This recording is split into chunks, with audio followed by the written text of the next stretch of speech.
ಲೋಕಸಭಾ ಚುನಾವಣೆ ನಿಮಿತ್ತ ಬಿಜೆಪಿಯ ಕಾರ್ಯಕರ್ತರ ಸಮಾವೇಶ ಮುಂಡಗೋಡ.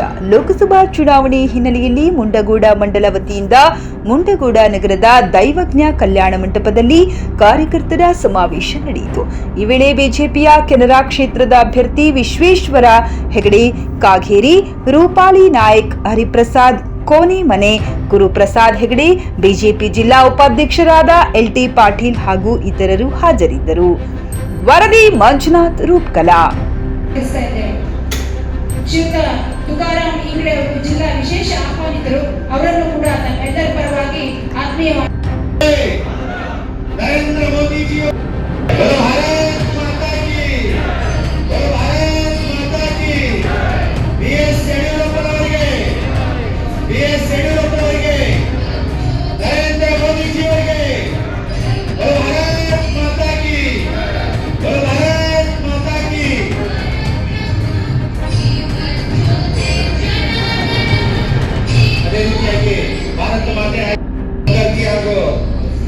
ಉಪಾಧಿಯವರ ಭಾವಚಿತ್ರಕ್ಕೆ ಪುಷ್ಪ ನಮನವನ್ನು ಸಲ್ಲಿಸಬೇಕಾಗಿ ವಿನಂತಿ.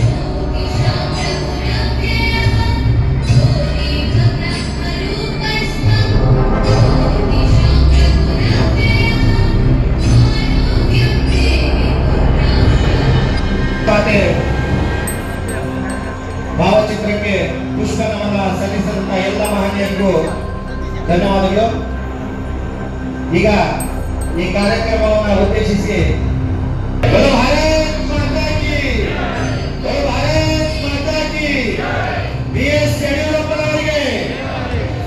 ಯಡಿಯೂರಪ್ಪನವರಿಗೆ, ನರೇಂದ್ರ ಮೋದಿಜಿಯವರಿಗೆ ಭಾರತ್ ಮಾತಾ ಕಿ, ಭಾರತ್ ಮಾತಾ ಕಿ.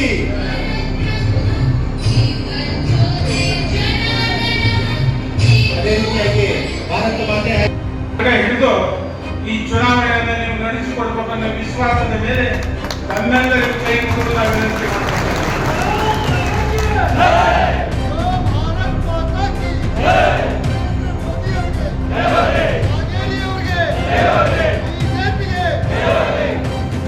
ಮುಂಡಗೋಡ ಹಾಗೂ ಪರವಾಸಿ ಮಂಡಲದ ಬೂತ್ ಮಟ್ಟದ ಕಾರ್ಯಕರ್ತರ ಈ ಸಮಾವೇಶದಲ್ಲಿ ಭಾಗಿಯಾದಂತ ರಾಜ್ಯ ಉಪಾಧ್ಯಕ್ಷರು, ಜಿಲ್ಲೆಯ ಮಹಿಳಾ ನಾಯಕರ ಹೆಸರಾಗಿರುವಂತ ರೂಪಾಲಿ ನಾಯಕರವರೇ, ನಮ್ಮ ನೆಚ್ಚಿನ ಜಿಲ್ಲಾ ಅಧ್ಯಕ್ಷರಾದಂಥ NS ಹೆಗಡೆ ಅವರೇ, ನಮ್ಮ ನಿಮ್ಮ ನೆಚ್ಚಿನ ಅಭ್ಯರ್ಥಿ ಮಾಜಿ ಕರ್ನಾಟಕ ಸರ್ಕಾರದ ಪ್ರತಿಷ್ಠಿತ ಮಂತ್ರಿಗಳು, ಸಭಾ ಅಧ್ಯಕ್ಷರಾಗಿ ಸೇವೆ ಸಲ್ಲಿಸಿದಂತ ನಮ್ಮ ಅಭ್ಯರ್ಥಿಯಾದಂಥ ವಿಶ್ವೇಶ್ವರ ಹೆಗಡೆ ಕಾಗೇರಿಯವರೇ, ವೇದಿಕೆ ಮೇಲೆ ಆಸೀನರಾದಂಥ ಎಲ್ಲ ನಮ್ಮ ಬಿಜೆಪಿ ಪಕ್ಷದ ಮುಖಂಡರೇ, ಪಕ್ಷದ ಪದಾಧಿಕಾರಿಗಳೇ, ಬನವಾಸಿ ಹಾಗೂ ಮುಂಡಗೋಡದ ಕಲ್ಲಾ ಬೂತ್ಗಳಿಂದ ಬಂದಂತ ಬೂತ್ ಪದಾಧಿಕಾರಿಗಳೇ ಹಾಗೂ ಮುಖಂಡರೇ, ನನ್ನ ನೆಚ್ಚಿನ ಪತ್ರಿಕಾ ಸ್ನೇಹಿತರೆ, ತಾಯಿಂದರೇ ಹಾಗೂ ಅಕ್ಕ ತಂಗಿಯರೇ, ಇವತ್ತ ಈ ನಮ್ಮ ಸಭೆ ನೋಡಿದ್ರೆ ಬಸವಣ್ಣನವರು ಕಲ್ಯಾಣದಲ್ಲಿ ಏನು ಕ್ರಾಂತಿಯನ್ನ ಪ್ರಾರಂಭ ಮಾಡಿದ್ರಲ್ಲ, ನಮ್ಮ ದೇಶದಲ್ಲಿ ಪ್ರಥಮವಾಗಿ ಪ್ರಜಾಪ್ರಭುತ್ವದ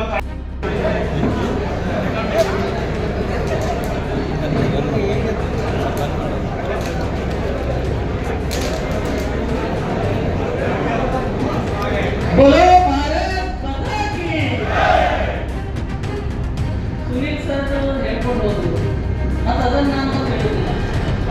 ಭಾರತ್ ಮಾತಾ ಕಿ ಜೈ ಅನ್ಬೇಕಾದ್ರೆ ನೀವೇನ್ ಮಾಡ್ಬೇಕು ಹೇಳು. ನಾನು ಅಷ್ಟೇ ಕೂಗ್ತೀನಿ, ಅಷ್ಟೇ ನೀವೇನ್ ಕೆಲಸ ನೀವು.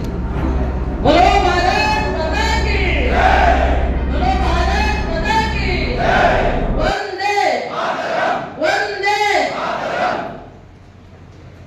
ಜೈ ಶಿವಾಜಿ, ಜೈ ಭವಾನಿ, ಜೈ ಶ್ರೀರಾಮ್, ಜೈ ಶ್ರೀರಾಮ್. ಧನ್ಯವಾದಗಳು. ಇವತ್ತಿನ ಈ ಒಂದು ಲೋಕಸಭಾ ಚುನಾವಣೆಯ ಒಂದು ಕಾರ್ಯಕರ್ತರ ಸಭೆಯಲ್ಲಿ ಸಮಾವೇಶದಲ್ಲಿ ವೇದಿಕೆಯಲ್ಲಿರುವಂತಹ ನಮ್ಮ ನೆಚ್ಚಿನ ಜಿಲ್ಲೆಯ ಜಿಲ್ಲಾಧ್ಯಕ್ಷರಂತ ಗೌರವಿತರಾದಂತ NS ಹೆಗಡೆ ಸರ್ ಅವರೇ, ನಮ್ಮ ಲೋಕಸಭಾ ಅಭ್ಯರ್ಥಿಗಳಾಗಿ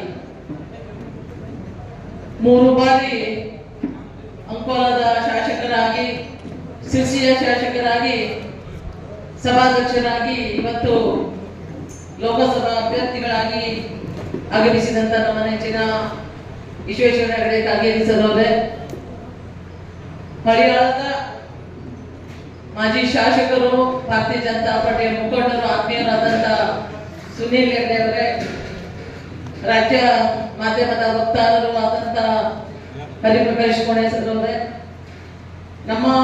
ನಾನು ತಾಲೂಕಾ ಪಂಚಾಯತಿಯ ಅಧ್ಯಕ್ಷರಿರ್ಬೇಕಾದ್ರೆ ನಮ್ಮ LP ಪಾಟೀಲ್ ಅವರು ಜಿಲ್ಲಾ ಪಂಚಾಯತಿಯ ಸದಸ್ಯರಾಗಿದ್ದರು, ಉಪಾಧ್ಯಕ್ಷರಾಗಿದ್ದರು. ಅವರು ಕಾಂಗ್ರೆಸ್ ನಲ್ಲಿದ್ರು, ನಾನು ಕಾಂಗ್ರೆಸ್ ನಲ್ಲಿ ಇರ್ಲಿಲ್ಲ. ಮೊನ್ನೆ ಮಾತಾಡಿದಾಗ ನಾನು ಇಲ್ಲೇ ಹೇಳ್ಬಿಡ್ತೇನೆ, ಈಗಲೇ ಹೆಬ್ಬಾರ್ ಸರ್ ಬಗ್ಗೆ ಮಾತಾಡಿದಾಗ ಈಗ ಕೆಲವೊಬ್ರು ರೂಪಾಲಿ ನಾಯಕರು ಸಹ ಕಾಂಗ್ರೆಸ್ ನಲ್ಲಿ ಇದ್ರು, ಹಾಗೆ ಬಿಜೆಪಿಗೆ ಬಂದು ಇದು ಈ ತರ ಮಾಡಿದ್ರು ಅಂತ ಬಂದ್ಬಿಟ್ಟು. ಕಾಗೇರಿ ಸರ್ ಅವರಿಗೆ ಗೊತ್ತಿದೆ, NS ಹೆಗಡೆ ಅವರು ಆವಾಗ ಪ್ರಧಾನ ಕಾರ್ಯದರ್ಶಿ ಇವರಿದ್ರು, ನಾನು ಸ್ವತಂತ್ರ ಅಭ್ಯರ್ಥಿಯಾಗಿ ಅವಾಗಿದ್ದು. ಯಾವುದೇ ತರದ ಕಾಂಗ್ರೆಸ್ ಪಾರ್ಟಿಯಲ್ಲಿ ಇರ್ಲಿಲ್ಲ, ಕಾಂಗ್ರೆಸ್ ಪಾರ್ಟಿ ಜಾಯಿನೂ ಆಗಿರ್ಲಿಲ್ಲ. ಗ್ರಾಮ ಪಂಚಾಯತಿಯಿಂದ ಬಂದವಳು, ಗ್ರಾಮ ಪಂಚಾಯತಿಯ ಸದಸ್ಯರಾದ್ಮೇಲೆ ತಾಲೂಕು ಪಂಚಾಯತಿಯ ಸದಸ್ಯರು ಸ್ವತಂತ್ರ ಅಭ್ಯರ್ಥಿಯಾಗಿ ನಿಂತಿದ್ದು, ಅಧ್ಯಕ್ಷರಾಗಿ ಕೂಡ ಸ್ವತಂತ್ರ ಅಭ್ಯರ್ಥಿಯಾಗಿ ನಿಂತಿದ್ದು. ಇದು ನಾನು ನೆನಪಿಗಾಗಿ ಹೇಳಿದೆ. ಅವಾಗ ನಮ್ಗೆ LP ಪಾಟೀಲ್ ಅವರು ಅವಾಗ ಉಪಾಧ್ಯಕ್ಷರಾದ್ರೂ ಕೂಡ ಅವರ ಒಂದು ಆತ್ಮೀಯತೆ ಬಾಳಿತ್ತು. ಅಭಿವೃದ್ಧಿ ದತ್ತ ನಾವು ಹೋರಾಟ ಮಾಡ್ತಾ ಇದ್ವಿ. ಜಿಲ್ಲಾ ಪಂಚಾಯತಿಯ ಅಧ್ಯಕ್ಷರಾದಂತ ಗಡ್ಕರಿ ಸರ್ ಅನ್ನು ಕೂಡ ನಾವು ಅವತ್ತು ನೆನೆಸ್ಕೊಳ್ಬೇಕು, ಯಾಕಂದ್ರೆ ಅವರು ಸಹ ಒಳ್ಳೆಯ ಕೆಲಸಗಳನ್ನು ಮಾಡಿದ್ರು. ಇಲ್ಲಿ ವೇದಿಕೆಯಲ್ಲಿರುವಂತಹ ನಮ್ಮ ಎಲ್ಲ ಜಿಲ್ಲೆಯ ಪ್ರಧಾನ ಕಾರ್ಯದರ್ಶಿಯವರೇ ಹಾಗೂ ಎಲ್ಲ ನಮ್ಮ ನೆಚ್ಚಿನ ಪದಾಧಿಕಾರಿಗಳೇ, ಮೋರ್ಚಾದ ಜಿಲ್ಲಾ ಅಧ್ಯಕ್ಷರೇ ಹಾಗೂ ಇಲ್ಲಿ ಉಪಸ್ಥಿತರಿರುವಂತಹ ಬೂತ್ ಕಮಿಟಿಯ ಮೇಲ್ಪಟ್ಟ ನಮ್ಮೆಲ್ಲ ಕಾರ್ಯಕರ್ತ ಬಂಧುಗಳೇ, ಬೂತಿನ ಅಧ್ಯಕ್ಷರುಗಳೇ, ಶಕ್ತಿ ಕೇಂದ್ರ ಅಧ್ಯಕ್ಷರೇ, ಪ್ರಧಾನ ಕಾರ್ಯದರ್ಶಿಯವರೇ, ಮಹಾಶಕ್ತಿ ಕೇಂದ್ರದ ಅಧ್ಯಕ್ಷರೇ, ಎಲ್ಲ ನೆಚ್ಚಿನ ಕಾರ್ಯಕರ್ತ ಬಂಧುಗಳು ಹಾಗೂ ಇಲ್ಲಿ ಉಪಸ್ಥಿತರಿರುವಂತಹ ನಮ್ಮ ಆತ್ಮೀಯ ಎಲ್ಲ ಮಾಧ್ಯಮದ ಮಿತ್ರರೇ, TV ಮಾಧ್ಯಮದವರೇ, ರೂಪಾಲಿ ನಾಯ್ಕರು ಏನ್ ಮಾತಾಡ್ತಾರಂತ ಎಲ್ಲರೂ ಕಾಯ್ತಾ ಇದ್ದಾರೆ. ನಾನೇನ್ ಮಾತಾಡಲ್ಲ, ಯಾಕಂದ್ರೆ ಫಸ್ಟ್ ಹೇಳಿದ್ರೆ ಮಾತಾಡ್ತಿದ್ದೆ ಏನು, ಯಾಕಂದ್ರೆ ಬಡ್ ಅಂತ ನಮ್ಮ ಮಂಡಲದ ಅಧ್ಯಕ್ಷರು ಮಂಜುನಾಥ್ ಅವರು ತುಂಬಾ ಚೆನ್ನಾಗಿ ಮಾತಾಡಿದ್ದಾರೆ, ಬಹಳ ಧೈರ್ಯದಲ್ಲಿ ಮಾತಾಡಿದ್ದಾರೆ. ಯಾಕಂದ್ರೆ ನಾವು ಕಾರ್ಯಕರ್ತರನ್ನು ಹೋಗಬೇಕು, ಅವಾಗಲೇ ಕಾರ್ಯಕರ್ತರು ಮುಂದೆ ಬರೋದು. ಮಂಡಲದ ಅಧ್ಯಕ್ಷರು ಹೇಗೆ ಮಾತಾಡಿದ್ರು ಅಂದ್ರೆ, ನಮ್ಮ ಪೇಜ್ ಪ್ರಮುಖದ ಯಾರು ಪ್ರಮುಖರು ಇರ್ತಾರೆ, ಪಂಚರತ್ನ ಇರ್ತದೆ, ಬೂತ್ ಕಮಿಟಿ ಇರ್ತದೆ, ಶಕ್ತಿ ಕೇಂದ್ರ, ಮಹಾಶಕ್ತಿ ಕೇಂದ್ರ, ಮಂಡಲ, ಮತ್ತೆ 7 ಮೋರ್ಚಾದ ಅಧ್ಯಕ್ಷರು ಮತ್ತೆ ಎಲ್ಲ ಕಮಿಟಿಯವರು ಜಾಗೃತರಾಗಬೇಕು ಅಂತ ವಾಕ್ಯವನ್ನ ಮಂಡಲದ ಅಧ್ಯಕ್ಷರು ಅಂದ್ಕೊಳ್ಳಿಕ್ಕೆ ನಾನು ಹೆಮ್ಮೆ ಪಡ್ತಾ ಇದ್ದೇನೆ. ಒಂದು ಸಲಹವನ್ನು ಕೂಡ ನಾನು ಹಾಕ್ತಾ ಇದ್ದೇನೆ. ಜೊತೆಯಲ್ಲಿ ಇನ್ನೊಂದು ಮಾತಾಡಿದ್ರು ನಮ್ಮ LT ಪಾಟೀಲ್ ಅವರು, ಏನು ಬಿಟ್ಟಿಲ್ಲ, ನಾನು ಅದೇ ನೆಗಾಡ್ದೆ, ನಾವೇನ್ ಮಾತಾಡೋದೇನಿದೆ, ಇವತ್ತೇನು ಮಾತಾಡೋದೇ ಇಲ್ಲ ಅಂತ. ಅವರು ಕೂಡ ಏನಿರೋ ವಿಷಯ ಎಲ್ಲ ಭಾರತೀಯ ಜನತಾ ಪಾರ್ಟಿದವರು ಹೇಳ್ಬಿಟ್ಟಿದ್ದಾರೆ, ಮೋದಿ ಅವರು ಕಾರ್ಯಕ್ರಮನೂ ಹೇಳ್ಬಿಟ್ಟಿದ್ದಾರೆ. ಹಾಗೆ ನಮ್ಮ ಅಶೋಕಣ್ಣನವರು ಕೂಡ ಅವರು ಏನ್ ಬಿಟ್ಟಿಲ್ಲ, ಏನು ಕಾರ್ಯಕ್ರಮ ಯೋಜನೆ ಅದೆಲ್ಲನೂ ಹೇಳ್ಬಿಟ್ಟಾರೆ. ಅದರಲ್ಲಿ ಡಮಾರ್ ಅಂತ ನಮ್ಮ ಹಳೆಯ ಮಾಜಿ ಶಾಸಕರು ತುಂಬಾ ಚೆನ್ನಾಗಿ ಮಾತಾಡ್ಬಿಟ್ಟಿದ್ದಾರೆ. ಮತ್ತೆ ಹೇಳೋದು ಏನು ಬಾಕಿ ಇಲ್ಲ. ಆದ್ರೂ ಕೂಡ ಸ್ವಲ್ಪ ಹೇಳ್ಬೇಕಾಗ್ತದಲ್ಲ, ರಾಜ್ಯದ ಉಪಾಧ್ಯಕ್ಷರಾಗಿ ಶಾಸಕರಾಗಿ ಬಿಟ್ಬಿಡ್ತೇನೆ. ಭಾರತೀಯ ಜನತಾ ಪಾರ್ಟಿಯ ತತ್ವ ಸಿದ್ಧಾಂತದ ಅಡಿಯಲ್ಲಿ ಬರುವಂತ ಕೆಲವೊಂದು ಮಾತುಗಳನ್ನು ನಾವು ಹೇಳಲೇಬೇಕು. ಇಲ್ಲಿ ಇರುವಂತ ಎಲ್ಲರೂ ತುಂಬಾ ಜನ ಹಿರಿಯರಿದ್ದಾರೆ, ಕಿರಿಯರು ಇದ್ದಾರೆ, ನನ್ನ ದೇಶದಲ್ಲಿ ಮೀಡಿಯಂನವರು ಇದ್ದಾರೆ. ನಮ್ಮ ಹಿರಿಯರು ಸಭಾಪತಿಗಳನ್ನ ಅವ್ರ ಮುಂದೆ ನಾವು ಮಾತಾಡೋದು ಜಾಸ್ತಿ ಅಲ್ಲ. ಇವತ್ತು ಕಾಗೇರಿ ಸರ್ ಅಭ್ಯರ್ಥಿಗಳಾಗಿ ಬಂದಿದ್ದಾರೆ ಅಂತಾನೆ ನಾವು ಅವ್ರ ಮುಂದೆ ಮಾತಾಡೋದು ಬಿಟ್ರೆ, ಇಲ್ದಿನ ಅವ್ರ ಮುಂದೆ ಮಾತಾಡ್ಲಿಕ್ಕೆ ನಮ್ಗೆ ಧೈರ್ಯ. ಯಾಕಂದ್ರೆ ನಾವು ಅನಂತಕುಮಾರ್ ಹೆಗಡೆ ಸರ್ ಇರುವಾಗಲೂ ಕೂಡ ನಾವು ಅದನ್ನೇ ನಾವು ಪಾಲ್ಗೊಂಡು ಬಂದವರು. ಅವ್ರು ಇವತ್ತು ಇರ್ಬೇಕಾಗಿತ್ತು, ಅವರು ಕೂಡ ನಮ್ಗೆಲ್ಲ ಆಶೀರ್ವಾದ ಮಾಡ್ತಾರಂತ ನನ್ಗೆ ಅನ್ಸ್ತಾ ಇದೆ. ಮುಂದಿನ ದಿವಸದಲ್ಲಿ ಅವ್ರು ಬರ್ತಾರೆ. ಇದನ್ನ ಯಾಕೆ ಹೇಳ್ತಾ ಇದ್ದೇನೆ ಅಂದ್ರೆ, ಅನಂತಕುಮಾರ್ ಹೆಗಡೆ ಅವರು ಮತ್ತೆ ನಮ್ಮ ಕಾಗೇರಿ ಸರ್ ಅವರು ಜಿಲ್ಲೆಯ ಹಿರಿಯ ರಾಜಕಾರಣಿಗಳು, ನಮ್ಗೆ ಚಿಕ್ಕವರನ್ನ ಕಾರ್ಯಕರ್ತರನ್ನ ಬೆಳೆಸ್ಕೊಂಡು ಬಂದಂತ ರಾಜಕಾರಣಿಗಳು. ಅವರ ಮುಂದೆ ಮಾತಾಡೋದು ಕೂಡ ಮುಜುಗರನೇ ಆದ್ರೂ ಕೂಡ ಕೆಲವೊಂದು ಸಲ ರಾಜ್ಯದ ಜವಾಬ್ದಾರಿ ಕೊಟ್ಟಿರೋದ್ರಿಂದ 2 ಮಾತನ್ನು ಹೇಳಬೇಕು.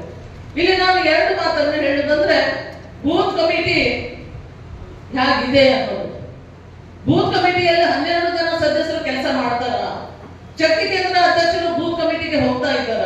ಮಹಾಶಕ್ತಿ ಕೇಂದ್ರದ ಅಧ್ಯಕ್ಷರು ಶಕ್ತಿ ಕೇಂದ್ರವನ್ನು ಚೆನ್ನಾಗಿ ಮಾಡಿ ಕರಪತ್ರಗಳನ್ನು ಮನೆ ಕೊಟ್ಟಿದ್ದಾರ. ಮೋದಿಜಿಯವರು ಮಾಡಿರುವಂತ ಅನೇಕ ಯೋಚನೆಗಳನ್ನ ಜನರಿಗೆ ಮುಟ್ಟಿಸಿದಾರ ಅನ್ನೋದು. ಯಾಕಂದ್ರೆ ಯಾರಿಗೆ ಗೊತ್ತಿಲ್ಲ ಅಂತ ಯಾರಿಲ್ಲ. ಎಲ್ಲರ ಮನೆಗಳಲ್ಲಿ ಹೆಣ್ಮಕ್ಳಿದ್ದಾರೆ, ಗಂಡ್ಮಕ್ಳು ಇವತ್ತು ಕಲ್ತಂತ ಮಕ್ಕಳಿದ್ದಾರೆ. ಯಾರು ಕಲ್ತಿಲ್ಲ ಆದ್ರೂ ಕೂಡ ಟಿವಿ ಇರುತ್ತೆ. ಇವತ್ತು ಏನಾಗಿದೆ ಅನ್ನೋದು ನಿಮ್ಗೆಲ್ಲರಿಗೂ ಗೊತ್ತು. ಮೋದಿಜಿಯವರೊಬ್ರು ದೇವಮಾನವ. ಆ ದೇವಮಾನವನ ಬಗ್ಗೆ ಹೇಳುವುದೇ ಒಂದು ನಮ್ಗೆ ಖುಷಿ. ಅಂಥದ್ರಲ್ಲಿ ಹಿಂದೆ 70 ವರ್ಷ ಆದಂತ ಒಂದೇ ಕುಟುಂಬದ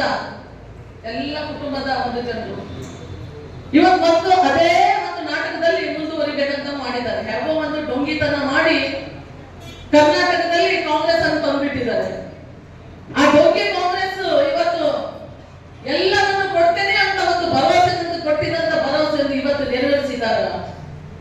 ನೀವುಗಳು ಅದನ್ನ ಆತ್ಮಾವಲೋಕನ ಮಾಡ್ಕೊಳ್ಬೇಕು. ಎಷ್ಟು ಕಷ್ಟ ಕೊಡ್ತಾ ಇದ್ದಾರೆ. ಇವತ್ತು ಗೃಹಲಕ್ಷ್ಮಿ ಗೃಹಜ್ಯೋತಿ ನಮ್ಮ ಯಡಿಯೂರಪ್ಪಜಿಯವರು ಕೊಟ್ಟಂತ ಭಾಗ್ಯಲಕ್ಷ್ಮಿ ಯೋಜನೆ ಅದಾದ್ರೂ ಇವತ್ತು ಬಾಂಡ್ ಬರ್ತದೆ. ಮಕ್ಕಳಿಗೆ ಮದುವೆ ಟೈಮ್ನಲ್ಲಿ ಕೊಡಬೇಕಾದಂತ ಹಣ ಆ ಬ್ಯಾಂಕ್ ನಲ್ಲಿ ಸಿಗ್ತದೆ ಅಂತ ಹೇಳಿಕ್ಕೆ ಒಂದು ಸ್ವಲ್ಪ ದಿವಸ ಇದೆ. ಆದ್ರೆ ಇವರು ಇವತ್ತು 2,000 ರೂಪಾಯಿ ಕೊಡ್ತಾರೆ ಅಂತ ಹೇಳಿದ್ರು. ಇನ್ನೂ ತನಕ ಯಾರ ಅಕೌಂಟಿಗೆ ಸರಿಯಾಗಿ ಬರ್ತಾ ಇಲ್ಲ. ಮೋದಿಜಿಯವರು ಕೊಟ್ಟಂತ ಆಯುಷ್ಮಾನ್ ಭಾರತ ಅಬಾ ಕಾರ್ಡ್, ಆ ಅಬಾ ಕಾರ್ಡ್ ಅನ್ನ ತಾವು ನಿಯಮಿತವಾಗಿ ಬಳಸಿಕೊಂಡಿದ್ದಲ್ಲಿ ನಮ್ಮ ಆರೋಗ್ಯದ ಹೆಮ್ಮೆ ಅದಕ್ಕೆ ಮತ್ತೆ ಬೇರೆಯವರ ಹತ್ರ ಕೈ ಚಾಚುದಂತ ಬರುವುದಿಲ್ಲ. ನಿಮ್ ಜೀವನದ ಒಂದು ಫೆಮಿಲಿ ಹಾಕನ್ನು ನೀವೇ ಹೊಂದ್ಕೊಂಡಿರ್ತೀರಿ. ನಾವು ಮತ್ತೆ ಏನ್ ಬೇಕು ಊಟ ಮಾಡ್ಲಿಕ್ಕೆ? ನೀವೆಲ್ಲ ಯಾರ ಮುಂದೆ ಕೈ ಚಾಚುರಲ್ಲ. ಯಾಕಂದ್ರೆ ಪ್ರತಿಯೊಬ್ಬರು ಇಲ್ಲಿ ರೈತರು. ಆ ರೈತರ ಒಂದು ಅಕೌಂಟಿಗೆ ಕಿಸಾನ್ ಸಮ್ಮಾನ್ ಕಾರ್ಡ್ ಇದೇ ಇಲ್ಲ. ಯಾಕಂದ್ರೆ ಇಷ್ಟು ದೊಡ್ಡ ಸಂಖ್ಯೆಯಲ್ಲಿ ನೀವು ಎತ್ರಿ ಬೇಕು ನಮಗೆ. ಎಲ್ಲ ರೈತರು ತಾನೆ, ನೀವೇ ಬೆಳಿತೀರಿ, ನೀವೇ ಊಟ ಮಾಡ್ತೀರಿ, ಮತ್ತೆ ಬೇರೆ ಬೆಳೆ ಕೈ ಚಾಚಬೇಕೇನ್ರಿ? ಇಲ್ಲ ಅಲ್ಲ. ಅದು 6,000 ರೂಪಾಯಿ ನಿಮ್ಗೆ ಕಿಸಾನ್ ಸಮ್ಮಾನ್ ಕಾರ್ಡ್ ಯಾರು ಕೊಡ್ತಾರೆ? ಮೋದಿಜಿಯವರು ಕೊಡ್ತಾರೆ. ಇಂಥದನ್ನ ಸುಮಾರು 370 ಯೋಜನೆಗಳಿದೆ. ಇವು ಯೋಜನೆಗಳಲ್ಲಿ ನೀವು ಜಾಸ್ತಿ ಹೇಳ್ಬೇಕಾಗಿಲ್ಲ. ಇವತ್ತು ಕೊರೋನಾ ಟೈಮ್ನಲ್ಲಿ ವ್ಯಾಕ್ಸಿನೇಷನ್ ಕೊಟ್ಟರು. ನೀವು ಹಿಡಿದು ನಾನು ಹಿಡಿದು ಎಲ್ಲರೂ ಫಲಾನುಭವಿಗಳು. ನಾವು ಫಲಾನುಭವಿಗಳಲ್ಲ. ಮೋದಿಜಿಯವರ ವ್ಯಾಕ್ಸಿನೇಷನ್ ಕೊಡ್ತಾ ಇದ್ರೆ ರೂಪಾಯಿ ನಾಯಕರು ಮುಂದ್ಕೊಡ್ತಲ್ಲಿ ಬಂದು ಭಾಷಣ ಮಾಡ್ತಿದ್ರೇನು? ಇಲ್ಲಲ್ಲ. ನಾವು ಜೀವಂತ ಉಳಿಲಿಕ್ಕೆ ಕಾರಣ ಯಾರು? ಮೋದಿಜಿಯವರು. ಅದಕ್ಕೆ ನಾವು ಅವರನ್ನ ದೇವಮಾನವ ಅಂತ ಹೇಳ್ತಾ ಇರೋದು. ಇವತ್ತು ವ್ಯಾಕ್ಸಿನೇಷನ್ಗೆ 7,000 ರೂಪಾಯಿ. ಪರದೇಶದಲ್ಲಿ ಆ ವ್ಯಾಕ್ಸಿನೇಷನ್ಗೆ ಎಷ್ಟೋ 1,000 ರೂಪಾಯಿದಲ್ಲಿ ಅವರ ವ್ಯಾಕ್ಸಿನೇಷನ್ ಎಲ್ಲ ದೇಶಗಳು ಮುಳುಗೋಯ್ತು. ಆದ್ರೆ ಭಾರತ ದೇಶ ಮಾತ್ರ ಒಬ್ಬರೇ ಒಬ್ಬ ನಮ್ಮ ನರೇಂದ್ರ ಮೋದಿಜಿಯವರಿಂದ ಇವತ್ತು ಇಡೀ ಭಾರತ ದೇಶ ಕೊರೋನಾವನ್ನು ಫೇಸ್ ಮಾಡ್ತಂದ್ರೆ ನಾವು ಜೀವಂತಿಂದ ಇಲ್ಲಿ ಮಾತಾಡ್ತೀವಿ ಅಂದ್ರೆ ಅರ್ಥ ಎಲ್ಲೋ ಒಂದು ಕಾಲ ನಾವು ಸತ್ಯ ಯುಗದಲ್ಲಿ ಇದ್ದೇವೆ ಅನ್ನೋದು ನಮಗೆ ಭಾಸ ಆಗ್ತಾ ಇದೆ. ಬಂಧುಗಳೇ, ಅಯೋಧ್ಯೆಯಲ್ಲಿ ರಾಮ ಮಂದಿರ ಬಹಳ ಕನಸಿನ ಮಾತಿದು. ಎಲ್ಲರಿಗೂ ಇವರು ಮತ್ತೆ ಚುನಾವಣೆ ಸಲುವಾಗಿ ಹೇಳ್ತಾರೇನು ಅಂತ ಕಾಂಗ್ರೆಸ್ ಬಡಬಡಿಸಿದ್ರು. ಇದೆಲ್ಲ ಸುಳ್ಳು. ಅಯೋಧ್ಯೆಯಲ್ಲಿ ರಾಮ ಮಂದಿರ ಆಗುದಿಲ್ಲ, ಏನಿಲ್ಲ. ಚುನಾವಣೆ ಹತ್ರ ಬರ್ತಾ ಇದೆ, ಅದಕ್ಕೆ ನಾಟಕ ಮಾಡ್ತಾ ಇದ್ದಾರಂತ. ಮೋದಿಜಿಯವರು ಡೇಟ್ ಕೊಟ್ಟಿ ರಾಮ ಮಂದಿರವನ್ನು ಅಯೋಧ್ಯೆಯಲ್ಲಿ ಕಟ್ತೇವೆ ಅಂತ ಒಂದು ಮಾತನ್ನು ಹೇಳಿದ್ರು. ಅದೇ ಡೇಟಿಗೆ ರಾಮನ ಉದ್ಘಾಟನೆಯನ್ನ ಅಯೋಧ್ಯೆಯಲ್ಲಿ ಇವತ್ತು ಮಾಡಿದ್ದಾರೆ. ಸಂತೋಷ ಅಲ್ಲದೆ ನಮ್ಗೆ ನಮ್ಗೆ ನೋಡ್ಲಿಕ್ಕೆ ಕೊಟ್ಟಿಲ್ಲ. ನಮ್ಮ ಕಾರ್ಯಕರ್ತರನ್ನ ಎಲ್ಲ ನಮ್ಮ 20 ಜನ ಕಾರ್ಯಕರ್ತರನ್ನ ಮಂಡಲದಿಂದ ನಾವು ಕಳಿಸಿದ್ದೇವೆ. ಅದೆಷ್ಟೋ ಕಾರ್ಯಕರ್ತರು ಹೋಗಿ ಬಂದಿವಿ. ಮಂಡಲ ಮುಂದ್ವರ್ದವ್ರು ಹೋಗ್ಲಿಲ್ಲ. ಎಷ್ಟು ಜನ ಹೋಗಿದ್ದೀರಿ? 25 ಜನರಿಗೆ ನಾವು ಒಂದೊಂದು ಮಂಡಲದಿಂದ ಕಳಿಸ್ಕೊಟ್ಟಿದ್ದಾರೆ. 3,000 ರೂಪಾಯಿ ತಗೊಂಡಿದ್ದಾರೆ. ಮಿಕ್ಕಿದೆಲ್ಲ ಖರ್ಚು ಅಲ್ಲಿ ನೋಡ್ಬಿಟ್ಟು ಒಳ್ಳೆ ದರ್ಶನ ಮಾಡಿ ನಮ್ಗೆ ಕಳಿಸಿದ್ದಾರೆ. ನಮ್ಗೆ ಪರ್ಮಿಷನ್ ಕೊಟ್ಟಿಲ್ಲ ಈಗ ಹೋಗ್ಲಿಕ್ಕೆ. ನಮ್ಮ ಕಾರ್ಯಕರ್ತರನ್ನು ಕಳಿಸಿದ ಮೇಲೆ ನಾವು ಅಲ್ಲಿ ಹೋಗ್ಬೇಕನ್ನೋದು ನಮ್ಗೆ ಒಂದು ಮಾತು ಬಂದಿದೆ. ಅದೇ ಕಾರಣಕ್ಕೆ ಇವತ್ತು ಇಡೀ ದೇಶ ಮೋದಿಜಿಯವರನ್ನ ಪೂಜನೆ ಮಾಡ್ತಾ ಇದೆ. ಆದ್ರೆ ನಮ್ಮಲ್ಲಿರುವಂತವರು ನಮ್ಮ ಪಕ್ಷದ ಕಾರ್ಯಕರ್ತರ ಆಶೀರ್ವಾದ ಪಡೆದೆ ಹಿರಿಯರ ಆಶೀರ್ವಾದ ಪಡೆದೆ ಬಿಜೆಪಿಯಲ್ಲಿ ಇಟ್ಕೊಂಡು ಈ ಶಾಲನ್ನು ಹಾಕೊಂಡು ಒಳ್ಳೆಯ ದರ್ಬಾರನ್ನು ಮಾಡಿಕೊಂಡು ಇವತ್ತು ಬಿಜೆಪಿಗೆ ಏನು ಮೋಸ ಮಾಡಲಿಕ್ಕೆ ಹೊರಟಿದ್ದಾರಲ್ಲ, ಯಾವತ್ತೂ ಉದ್ಧಾರ ಆಗಲ್ಲ. ಯಾವತ್ತೂ ಉದ್ಧಾರ ಆಗಲ್ಲ. ನಾನು ಈ ಸ್ಟೇಜಲ್ಲಿ ಇನ್ನೊಂದು ಸಲ ಬಂದು ನಾನು ಮುಂದಿನ ದಿವಸದಲ್ಲಿ ಮಾತಾಡ್ತೇನೆ. ನಾನು ಈ ಮಾತನ್ನು ಯಾಕೆ ಹೇಳ್ತಾ ಇದ್ದೇನೆ, ಬಡವರಿಗೆ ಹೆದರಿಸೋ ಕೆಲಸ ಮಾಡ್ತಾ ಇದ್ದಾರೆ, ಕಾರ್ಯಕರ್ತರಿಗೆ ಹೆದರಿಸೋ ಕೆಲಸ ಮಾಡ್ತಾ ಇದ್ದಾರೆ. ಯಾಕ್ರಿ ನಿಮ್ಮಲ್ಲಿ ದಮ್ಮಿದೆ, ನಿಮ್ಮಲ್ಲಿ ಹಣ ಇದೆ ಅಂತ ಆತರ ಮಾಡ್ತಾ ಇದ್ದೀರಾ? ಮರ್ಯಾದೆ ಆಗಬೇಕು. ನಾನು ಒಂದು ಮಾತು ಹೇಳಲಿಕ್ಕೆ ಇಷ್ಟಪಡ್ತೇನೆ. ನಾನು ಇವತ್ತು ಅದೇ ಮಾತು ಹೇಳ್ತೇನೆ, ಹೋಗೋದಿದ್ರೆ ಬೇಗ ಹೋಗಿ, ಕಾರ್ಯಕರ್ತರನ್ನ ಅತಂತ್ರ ಸ್ಥಿತಿಯಲ್ಲಿ ಇಡಬೇಡಿ. ಯಾರು ಕೂಡ ಮುನ್ನಡೆಗಳನ್ನು ಓಟ್ ಹಾಕುದಿಲ್ಲ ಅಂತ ಅವ್ರು ಅಂದ್ಕೊಳ್ಳೋದು ಬೇಡ. ಮುನ್ಗೋಳದ ಇತಿಹಾಸದಲ್ಲಿ ಆಗ್ತಿರೋದನ್ನ ಮುನ್ಗೋಳದ ಜನರು ನೀವು ಮಾತು ತೋರಿಸಿರೋದ ಆತ್ಮವಿಶ್ವಾಸ ನಮ್ಗಿದೆ ಅಂತ ಹೇಳಿಕ್ಕೆ ನಾವು ಇಷ್ಟಪಡ್ತೇವೆ. ಬಂಧುಗಳೇ, ನಮ್ಮ ಕಾರ್ಯಕರ್ತರು ಒಳ್ಳೆಯವರೇ. ಅವರನ್ನು ಒಂದು ಮುಷ್ಟಿಯಲ್ಲಿ ಇಟ್ಕೊಂಡು ಗಂಟೆ ಹೊರತಂಗ ಆಟ ಆಡಿಸ್ತಾ ಇದ್ದಾರೆ. ಎಷ್ಟು ಸಮಂಜಸ ಅಂತ ನಾನು ಹೇಳ್ತೇನೆ. ವೇದಿಕೆ ಮೇಲೆ ಹಿರಿಯರಿದ್ದಾರೆ. ಒಂದೊಂದ್ಸಲ ಈ ಒಂದು ಹಿರಿತನಕ್ಕೆ ಒಂದ್ಸಲ ನಾಚಿಕೆ ಆಗ್ತದೆ. ಇಷ್ಟು ಚಿಕ್ಕ ಮಗುವಿಗೆ ಕೊಡೋ ಗೊತ್ತು ತಾಯಿ ಅಂದ್ರೆ ಏನು ಅಂತ. ಆ ತಾಯಿ ಎದೆ ಹಾಲು ಕೊಡದವರಿಗೆ ಇದೆಲ್ಲ ಬಾಕಿದೆಲ್ಲ ಏನ್ ಗೊತ್ತಿರುವುದಿಲ್ಲ. ನನ್ನ ತಾಯಿನೇ ನನ್ನ ಸರ್ವಸ್ವ ಅಂತ ಅನ್ಕೊಳ್ತಾರೆ. ಇಷ್ಟೆಲ್ಲ ಮಾಡಿ ಯಡಿಯೂರಪ್ಪನವರು ಮುಖ್ಯಮಂತ್ರಿ ಇದ್ದಾಗ, ಬೊಮ್ಮಾಯಿ ಸರ್ ಅವರು ಮುಖ್ಯಮಂತ್ರಿ ಇದ್ದಾಗ ಇಡೀ ಯಲ್ಲಾಪುರ ಮುನಗೋಡು ಭಾಗಕ್ಕೆ ಅಧಿಕ ಒಂದು ಮತವನ್ನು ಕೊಟ್ಟಿದ್ದಾರೆ. ಅದು ಇನ್ನೂ ತನಕ ಕಾರ್ಯಗತದಲ್ಲಿದೆ. ಇವಾಗಲೂ ಕೂಡ ಬಿಜೆಪಿಯಿಂದ ಮಾಡಿದ್ದೇ ಒಂದು ಕೆಲಸ ನಿಮ್ಮ ಮುನಗೋಡದಲ್ಲಿ ಆಗ್ತಾ ಇದೆ. ಬೇರೆ ಪಕ್ಷದಿಂದ ಅಲ್ಲ, ಕಾಂಗ್ರೆಸ್ ಇಂದಲ್ಲ. ಬೇಕಾದ್ರೆ ಇಸ್ವಿ ತೆಗೆದು ನೋಡಿ, 2022ನೇ ನಂತರ 23ನೇ ನಂತರ ಯಾವೊಂದು ಕೆಲಸ ಆದ್ರೂ ಬಂದಿದ್ದಾದ್ರೂ ಹೇಳಿ. 1 ಕಿಲೋಮೀಟರ್ ರೋಡ್ ಮಾಡ್ಲಿಕ್ಕೆ ಸಾಧ್ಯ ಆಗಲಿಲ್ಲ ಕಾಂಗ್ರೆಸ್ ಇಂದ. ರೂಪಾಯಿ ನಾಯಕರು ಕೂಡ ಹೆಚ್ಚಿನ ಅನುದಾನವನ್ನು ಕಾರವಾರದಲ್ಲಿ ತಂದಿದ್ರು. ನಾವು ತಂದಿದ್ದೇ ಹಣವನ್ನ ಒಂದು ಬಸ್ ಸ್ಟ್ಯಾಂಡ್ ತನಕ ಕಿತ್ಕೊಂಡು ತಗೊಂಡ್ಬಿಟ್ಟಿದ್ದಾರೆ. ಬಸ್ ಸ್ಟ್ಯಾಂಡಿಗೆ ಪಾಪ ಎಷ್ಟೋ ದೂರದಿಂದ ಜನ ಬರ್ತಾರೆ, ಖಾಲಿ ಚಪ್ಪಲಿ ಇರುವುದಿಲ್ಲ, ಬಿಸಿಲು ಬೇರೆ, ಬಂದು ನಿಲ್ದಾಣ ಅಂತ ನಿಂತ್ಕೊಳ್ಳಿಕ್ಕೆ ಬಸ್ ಸ್ಟ್ಯಾಂಡಿಗೆ ಬಂದು ನಿಂತ್ಕೊಂಡು ಗಾಡಿ ಕಾಯ್ತಾರೆ. ಅಂತ ಒಂದು 5 ಲಕ್ಷ ಹಾಕಿರುವಂತಹ ಹಣವನ್ನು ಸಹ ಈ ಬಿಕಾರಿ ಕಾಂಗ್ರೆಸ್ ಸರ್ಕಾರ ಹಣ ಇಲ್ಲದೆ ಇದನ್ನ ಕೂಡ ಯೂಸ್ ಮಾಡ್ಕೊಳ್ತಾ ಇದ್ದಾರೆ. ಧಿಕ್ಕಾರ ಕೂಗಬೇಕು, ಇಂಥವರಿಗೆ ಧಿಕ್ಕಾರ ಕೂಗಬೇಕು. ಹೆದರುವುದು ಅವಶ್ಯಕತೆ ಇನ್ನೂ ಇಲ್ಲ. ಒಬ್ಬ ದೇವಮಾನವ ನಮಗೆ ಸಿಕ್ಕಿದ್ದಾರೆ. ಮೋದಿಜಿಯವರು ಬೆಲಿಕಿರಿಗೆ ಬಂದರು, ನಮ್ಮ ಉತ್ತರ ಕನ್ನಡ ಜಿಲ್ಲೆಗೆ ಪ್ರಚಾರಕ್ಕೆ ಬಂದರು. ನಾವು ಈಗ ಒಂದು 8 ದಿವಸ ನಾವು ಕಾಯ್ತಾ ಇದ್ದೇವೆ. ಯಾರ್ಯಾರು ಯಾರಿಗೆ ಮೋಸ ಮಾಡಿದ್ದಾರೆ ಅನ್ನೋದು ನಮಗೂ ಗೊತ್ತಿದೆ. ರೂಪಾಯಿ ನಾಯಕರು ಕೂಡ ಯಾರು ಮೋಸ ಮಾಡಿದ್ದಾರೆ ಅನ್ನೋದು ನಾನು ಹೇಳ್ತೇನೆ. ಆ ಒಂದು ಟೈಮ್ನಲ್ಲಿ ಅದೇ ಭಾಗದಲ್ಲಿ ಮೋದಿಜರು ಬಂದರೂ ಕೂಡ ಆ ಭಾಗದಲ್ಲಿ ಯಾಕೆ ವೋಟ್ ಕಡಿಮೆ ಆಯ್ತು ಅನ್ನೋದನ್ನ ಭಾರತೀಯ ಜನತಾ ಪಾರ್ಟಿ ಹಿರಿಯರು ಎಲ್ಲರೂ ಕೂಡ ಮೋಸ ಮಾಡಿದ್ದಾರೆ ಅಂತ ಹೇಳಿ ಮತ್ತೊಂದು ಮಾರ್ಗ ಹುಡುಕಿ ಕಾಂಗ್ರೆಸ್ಗೆ ಹೋಗ್ಲಿಕ್ಕೆ ನೋಡ್ತಾ ಇದ್ದಾರಲ್ಲ. ನಾನು ಹೇಳ್ತೇನೆ, ಮುಂದಿನ ದಿವಸದಲ್ಲಿ ಮತ್ತೆ ಇಲ್ಲಿ ಅವರು ಮತ್ತೆ ಜಿಗುರುದಿಲ್ಲ. ಜನ ತಕ್ಕ ಪಾಠ ಕಲಿಸ್ತೀರ ನೀವು ಮುಂದಿನ ದಿವಸದಲ್ಲಿ ಅವ್ರಿಗೆ ಅಂತ ಹೇಳಿಕ್ ನಾನು ಇಷ್ಟಪಡ್ತೇನೆ. ಬಂಧುಗಳೇ, ಬಹಳ ಡೇರಿಂಗ್ ನಲ್ಲಿ ಉಳಿರಿ.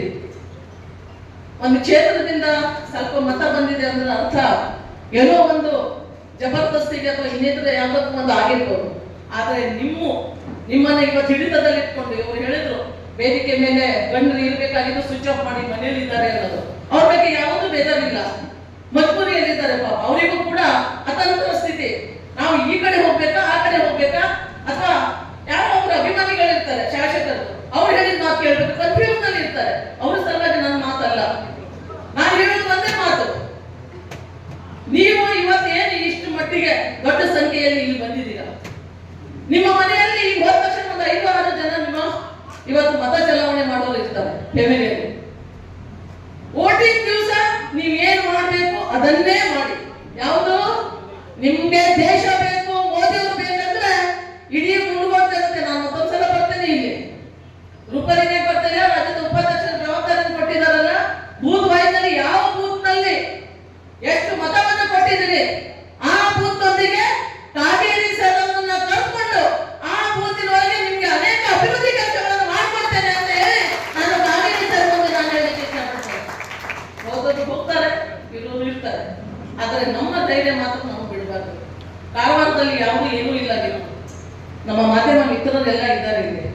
ಕಾರವಾರದಲ್ಲಿ ಇದೇ ರೀತಿ ಒಂದು ವರ್ಷ ಕಾಂಗ್ರೆಸ್, ಒಂದ್ಸಲ ಬಿಜೆಪಿ, ಒಂದ್ಸಲ ಯಾವ ಜೆಡಿಎಸ್ ಅಂದ್ರೆ ಅತಂತ್ರ ಸ್ಥಿತಿ. 70 ವರ್ಷದಲ್ಲಿ ಒಂದೇ ಒಂದು ಗ್ರಾಮ ಪಂಚಾಯತ್ ಇರಲಿಲ್ಲ. ನಮ್ಮ ಜಿಲ್ಲಾಧ್ಯಕ್ಷರು ಇಲ್ಲಿದ್ದಾರೆ. ಆದ್ರೆ ಕಾರವಾರದಲ್ಲಿ 18 ಪಂಚಾಯತ್ ಇದೆ. 18 ಪಂಚಾಯತ್ ಇದೆ.